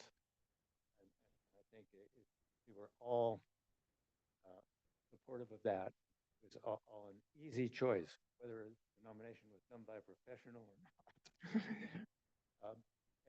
And here, I think it's actually pretty clear that it meets the criteria for the state. And so that's what's addressed here. In this letter, it talks about the criteria for the state. I have no doubt that the Board of Supervisors is going to take our 90-day recognition and choose to landmark All Saints. It deserves to be landmarked. And I certainly hope that the state places it on the national register. So to that end, I think we should send this letter, or at least forward this letter to the Board of Supervisors. This is the letter you should send, if that's what staff has decided they're going to do. So I'm supportive of this. If somebody wants to take out the word visual, that's fine with me. I think Randy is right. We use our eyes in many ways. Since we don't smell this building, you can touch it. It's a wonderful building to touch. But more than likely, you've used your eyes to notice that it's a landmark. And I don't think this speaks to how we interpret whether or not it meets criterion F and how it meets criterion F, which is the one which speaks to our view. So I would say if we're supportive of it being listed at the state level, we should send this letter and put it, if it goes to the board, they'll have that too. And they can arbitrate, how and if it meets criterion F when they discuss it. Unfortunately, it's a case of we didn't have as clear a nomination as we might have wanted when it returned to us in this last month.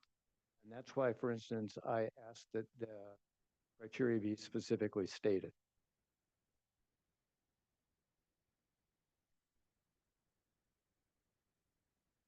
So we're moving into comments here. So everyone is so quiet here, and we need to move on.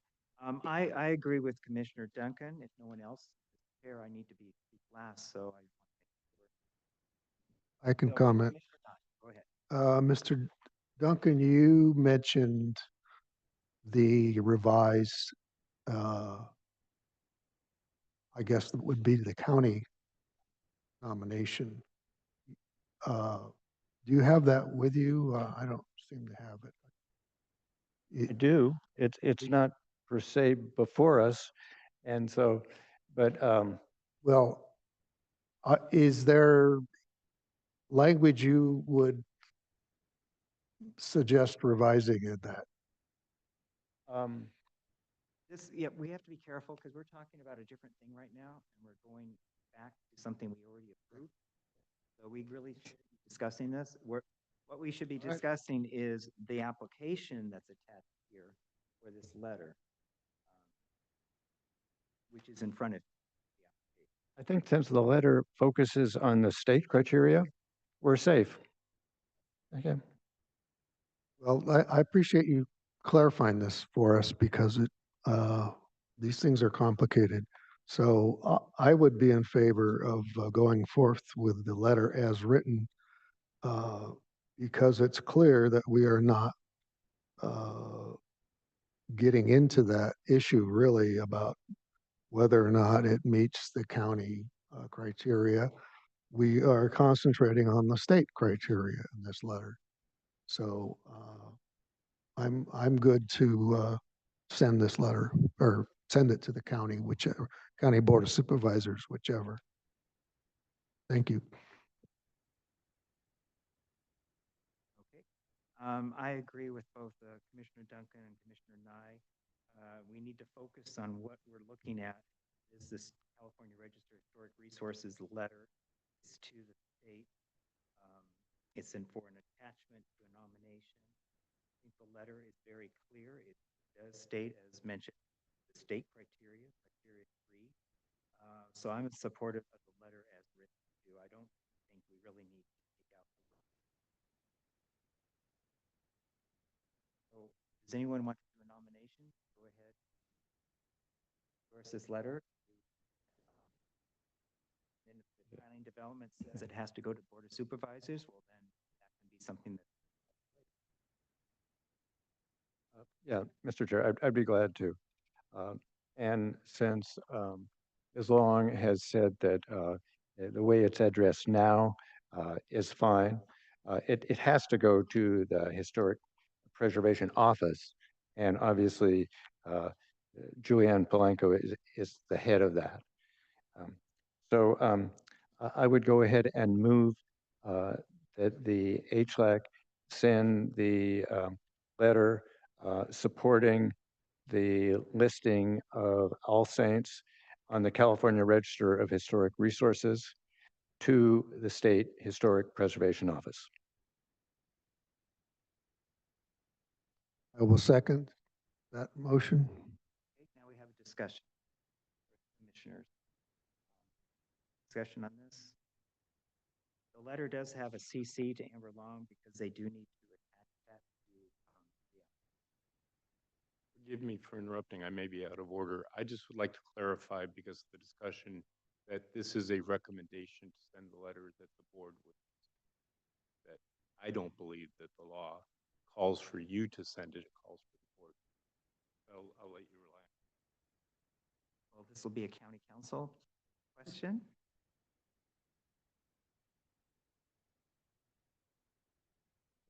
The law actually mentions local government, so it's a matter of who's the local government. And I think I'm not going to say you can't send the letter because I think you have some authority in this area for the local government. It's the Board of Supervisors is clearly representative of the local government. So planning suggestion of bringing it forward to the Board of Supervisors for endorsement seems like a workable suggestion. To the motion. I'm glad to amend my motion to include or suggest that the Board of Supervisors, if that's appropriate, send this letter. Because I just want to make sure that we do this and it just goes into limbo and nothing ever happens. I mean, that has happened before. You know, I just want to make sure that, I guess, staff here will work on this to make sure. And if something happens that they can't do it, find out if we can still send the letter after the fact. Understood. Okay, so we have a motion. It was just been amended. Okay, does the second amendment? Let's Yes. clarify what the amendment is. Are you able to make the Well, motion? The original motion was that the HLAC send, Mhm. but so I would be glad to amend it to read that the HLAC send, or if it's appropriate, instead have the Board of Supervisors send. Does that work? Yes. And I second that, Okay, we have a second. that Do a roll call. revised Any motion. more discussion on this amendment motion that we just did? Okay, let's have a roll call vote on this so it's on the record. We'll go to my left. Commissioner Duncan, Aye. Commissioner Knight, Commissioner Steinwachs, Commissioner Nye, Aye. Commissioner Malcolm, Commissioner Kaufman Gray, aye. Thank you. And thank you very much for coming today. Appreciate it.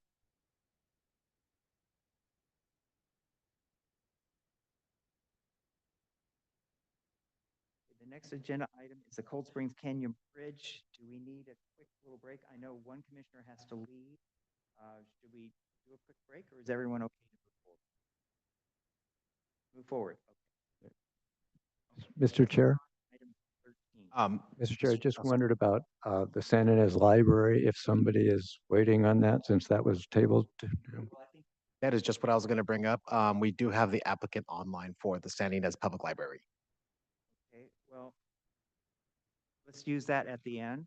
Okay. I think we should just go down, and since that applicant wasn't here when he was supposed to be, or they were not supposed to be here, they'll just wait till the last one. Okay, perfect. I'm glad that they're here. Okay, item number 13, designation of Cold Spring Canyon Bridge as County Historic Landmark. The County Historic Landmarks Advisory Commission will consider adopting a resolution designating the existing Cold Spring Canyon Bridge as County of Santa Barbara Historic Landmark. The bridge is located at County Route Post Mile SB 154 PM 22 95-23.19. It's in the 3rd Supervisorial District.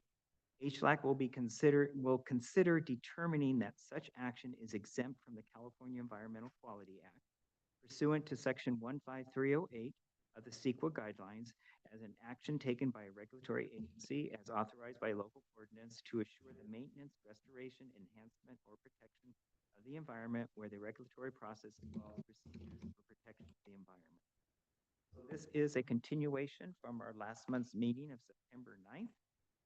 And the changes that we had talked about were put into the resolution that's in front of you. And the most important changes was on page 3, 2D. The wording was changed. It's 2D is if the current wording is if the owners remove the non-historic suicide barrier, removal of the barrier alone does not require review by the County Historic Landmark Advisory Commission. So what this means is if it's just that single barrier is an issue, they can do it without coming to us. But if there's other projects attached to it, then it would have. That's why it's worded the way it is. I think it was a very nice way of putting it. Commissioner Duncan, do you have any comments? Mr. Chair, there is one other thing that was changed, and that was in number 3, the different paragraphs about the significance of the bridge. At the very end of that, we had a claim about the size of the bridge, which was too general in its scope, and it also didn't really speak to how the bridge was groundbreaking. So that's why we've got a new sentence at the end that says, at the time of its construction, the bridge was twice as long as any existing steel arch bridge in California, and it remains the largest steel arch bridge in the state. That's what we have now, because that's accurate. It's taken from the EIR. It's actually the supplement to the EIR for the suicide barrier that was analyzing the impacts of the barrier, but it had all the history and how special the bridge was. And that's more accurate than what we had stated there before. So let's see, any ex parte from commissioners before we move forward on this? Okay. I guess I could say I've been in conversation with Caltrans. They sent an email. I had sent them this new version at the middle of last week after we finally got it finalized. And they just sent back saying that they were very pleased with the wording. And they probably, hopefully, might be online now.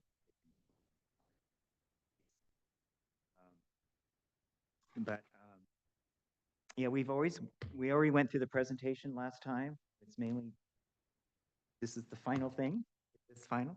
Unfortunately, we have a small amount of people here. We still have a quorum, but it's been nice to have everyone here because this is such an important designation.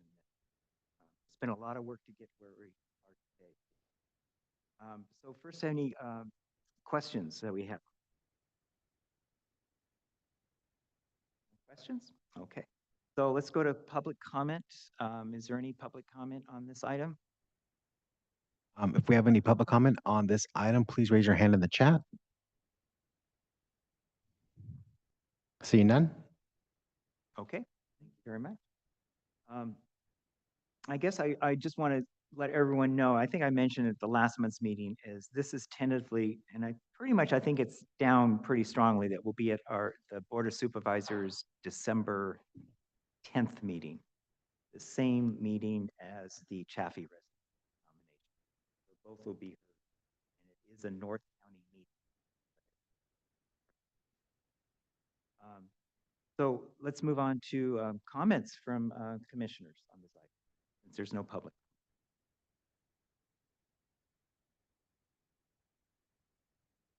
Mr. Chair.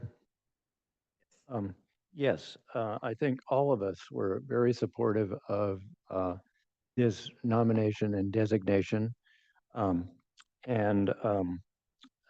Although at one point in time, this bridge was younger than 50 years old, it's old enough now, and it's also even more special in that it's still remarkable in terms of the engineering. And it's been great to simply read about how the bridge was designed, how it was built in this location. And it certainly has changed the history of North County in terms of accessibility of the San Ynez Valley. And also just the north, you can get there so much faster with this bridge. And I have to say safer, eliminating so many miles and so many curves on the roadway. It's quite remarkable that our county should have something that's such an engineering marvel of its day. If it turns out that there aren't as many welded arch bridges or steel bridges as there were at this one point in time. But when we have a fire, I'm really glad we've got a steel bridge there as compared to something that might be vulnerable to fire. But anyway, I think the additional change to the resolution, noting that the Suicide Berry is not historic, and so it isn't something that we would want to discourage the removal of or change of, is a good one. And I want to thank Commissioner Malcolm for that point that he made. I would be glad to go ahead and make a motion if we're ready to adopt the revised resolution. Any further comments before we go to a motion? And I would move that the County Historic Landmarks Advisory Commission adopt a resolution designating the Cold Spring Canyon Bridge as a County of Santa Barbara historical landmark and determine that the action is exempt from SEQA. Second. I would just like to maybe amend that motion just to put in County Historic Landmark number 50. I agree to that. Okay, and now we have any comments, any discussion on the motion? You agree with the, oh yeah, you should agree to the. I second the amendment to the original motion. Okay, and it doesn't look like we have any more comments on this item, on this motion. So let's do a roll call vote, and Commissioner Duncan. Aye. Mr. Steinwalk. Aye. Mr. Nye. Aye. Mr. Malcolm. Aye. Mr. Coffin Gray. Aye. We have another landmark. Okay. Now we are going back to what was agenda item number 9. Let me read it for everybody. This is a proposed work at the San Ynez Public Library, which is already a County Historic Landmark number 11. The County Historic Landmarks Advisory Commission will review, discuss, and provide comments on the installation of a new outside air conditioning unit on the San Ynez Valley. San Ynez Public Library, County of Santa Barbara Historic Landmark number 11. Property is a 19,985 square foot parcel located at the assessor's parcel number 143-213-017, zone C2, located at 3596 Guanto Street in the San Ynez Plan area. This is in the 3rd supervisorial district. So today what we're looking at, they are doing work at the proposed work at the San Ynez Public Library. They're going to be doing a lot of electrical work inside, which is not our purview. But there is a proposal for a small addition for an air conditioning unit on the outside of the building, which does affect us as far as deciding if we want to approve it or not. At the last minute, we didn't get this before your packet was sent out, but there is some sketches and photos that was in today's sent to you. So first of all, any ex parte on this particular item? Mr. Chair, I stopped there this morning. Okay. And I have been inside. So many years ago that it was when my kids were checking out Bojack's here. Okay, any other ex parte? Okay, any questions for staff? Any staff on this?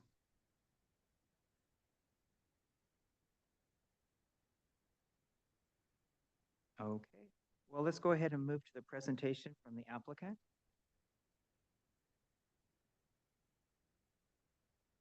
Please state your name. David Goldstein. I'm on the board of directors of the Friends of the Library, San Ynez Valley. And the San Ynez Library is one of Solvang's library's branches. And we man this library every week for 3 hours from 1 to 4 and that's the only times it's open. But we do have a heating unit now in the building that I'd like to remove to, it hangs from the ceiling, as you can see from the interior photo, and it's hardly something that would have been part of the original building, which was built in 1912. And so I'd like to remove that and put in a heating and air conditioning unit for the facility for the few hours it's open every week and for the few times of the year that we need heating or air conditioning. But it may require the addition of this little closet on the outside of the building. It would be, of course, finished in the same board and bat siding that the existing building is. And I think it would be very unobtrusive and not create any big problem with the architecture of the building. The most concern for this project is to update some lighting on the inside and to get rid of the heating unit and the window air conditioner that's been providing the services for many years. So that's, if you have any questions, I'd be glad to answer them. And thank Jonathan for putting this on the agenda for today. I just sent it in last night and I was surprised at the quick response. So we're happy. Okay, so as long as Mr. Goldstein's on, is there any questions from commissioners? Mr. Chair, thank you. Thank you, Mr. Goldstein.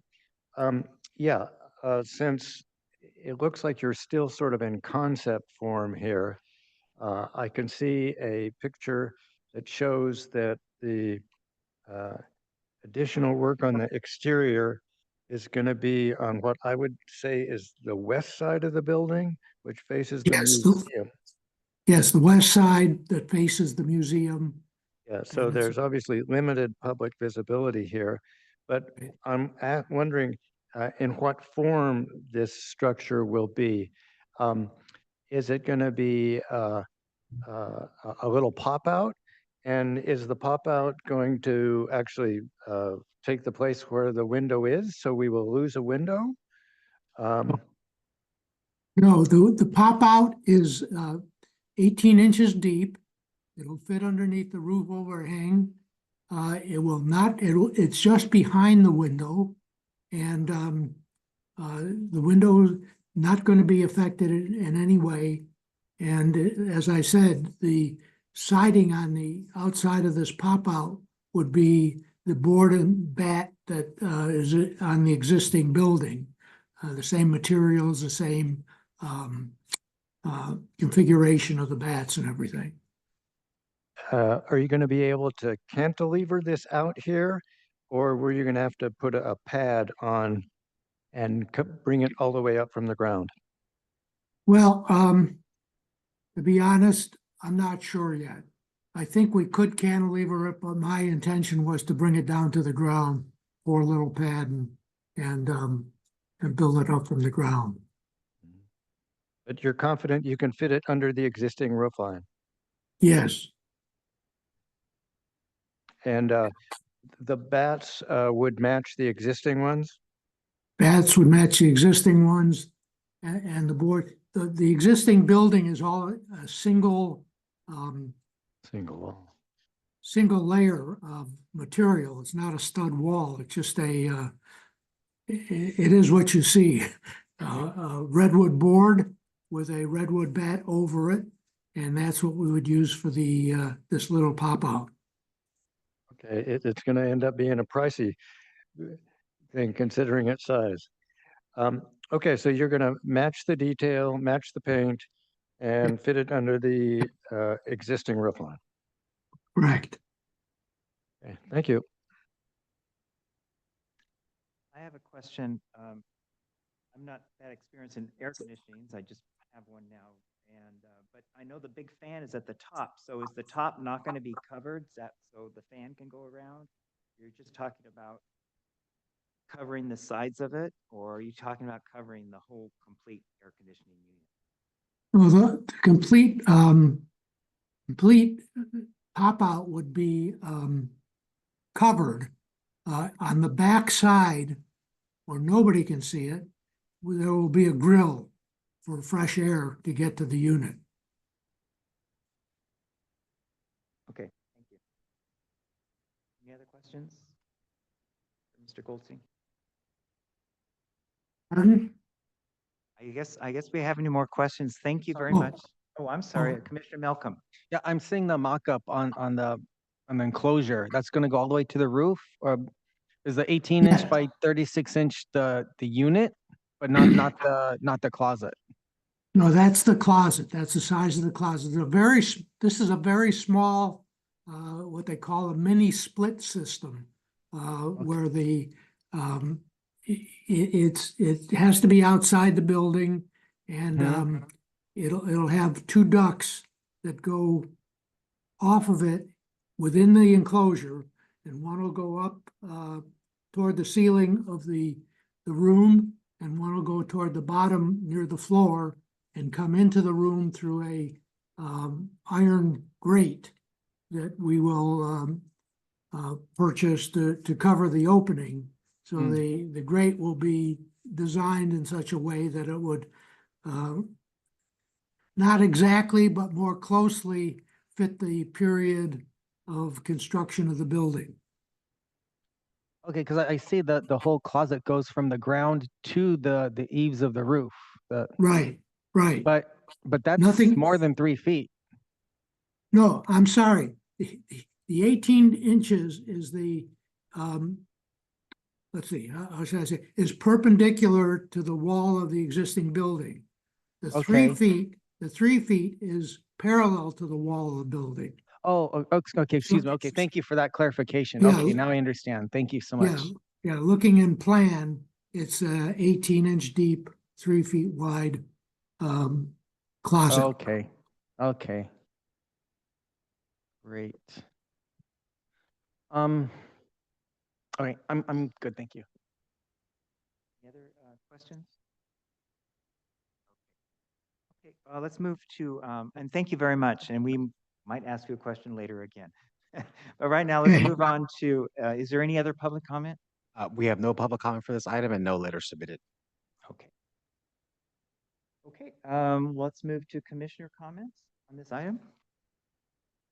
Who would like to start? Commissioner Malcolm, go ahead. Why not? Okay, I'm seeing in the picture, the museum has a unit that looks like HVAC unit. Right. But I'm kind of wondering, do we want to have something, a closet attached to hide this unit for the library? Or should we just say, hey, you know what, there's already a unit next to the museum. It's not the big deal to have an exposed unit outside of the library since they're right next to each other. I'm just, for our own discussion, I'm wondering that. I'm just saying that, you know, that the library is the historic landmark, and I think we're looking at keeping the integrity of the landmark and having an exposed air conditioning unit.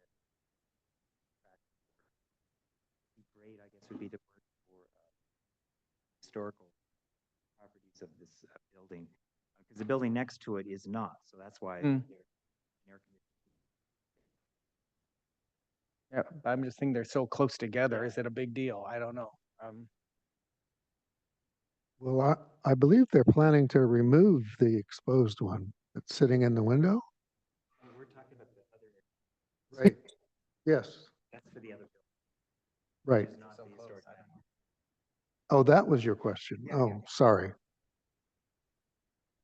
No, actually, this will enhance the structure by getting rid of that air conditioning unit. Right. in that. So, you know, I did some work with the historical museum for a year or so. And other than taking out that old fashioned heater and getting rid of the window air conditioner, was certain, and the conduit, and replacing the fluorescent light, I think is wonderful. I'm agreeing with Commissioner Malcolm, it may not even be very real. I have a mini split at my single wall construction house, and you don't even, it's not very big. They're about like this. I mean, if they want to go ahead and cover it up with board and bat.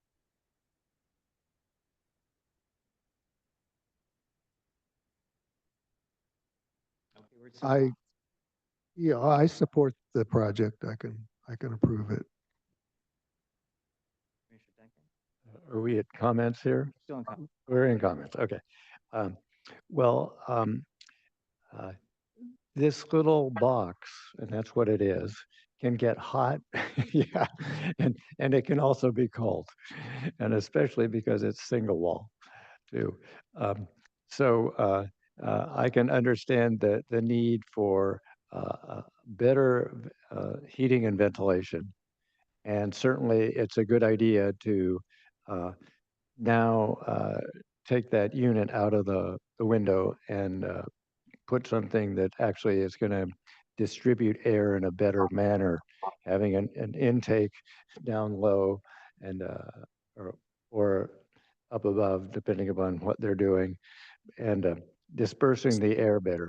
So I'm supportive of what is proposed. And I'm glad that Mr. Goldstein is willing to do this, I assume pro bono. So, and I'd rather not see a unit on the exterior. So I think having it shielded and also using the same material, which the rest of the library is built in, is a real asset. Because this is early enough where you've got a really nice large redwood boards. This is comparable to some of the houses in Ballard in particular that have a single wall construction still. So I'm supportive of what's proposed. It's the simplest and least obtrusive way, I think, to see it. And fortunately, it's being placed on what is the least public of the four elevations of the structure. The most public, obviously, are the side that faces the street, which is the north, and the side which faces Faraday on the east. But you can still see a little bit of the south. So this is by far the least public side. And I'm supportive of what's proposed. Just a quick comment. I agree with everybody. I think this is a very good solution. Since it is a historic structure, I think it is important to have it covered. And I agree with Mike. Anyone like to make a motion? Could I ask a quick question first, which can be answered in one sentence?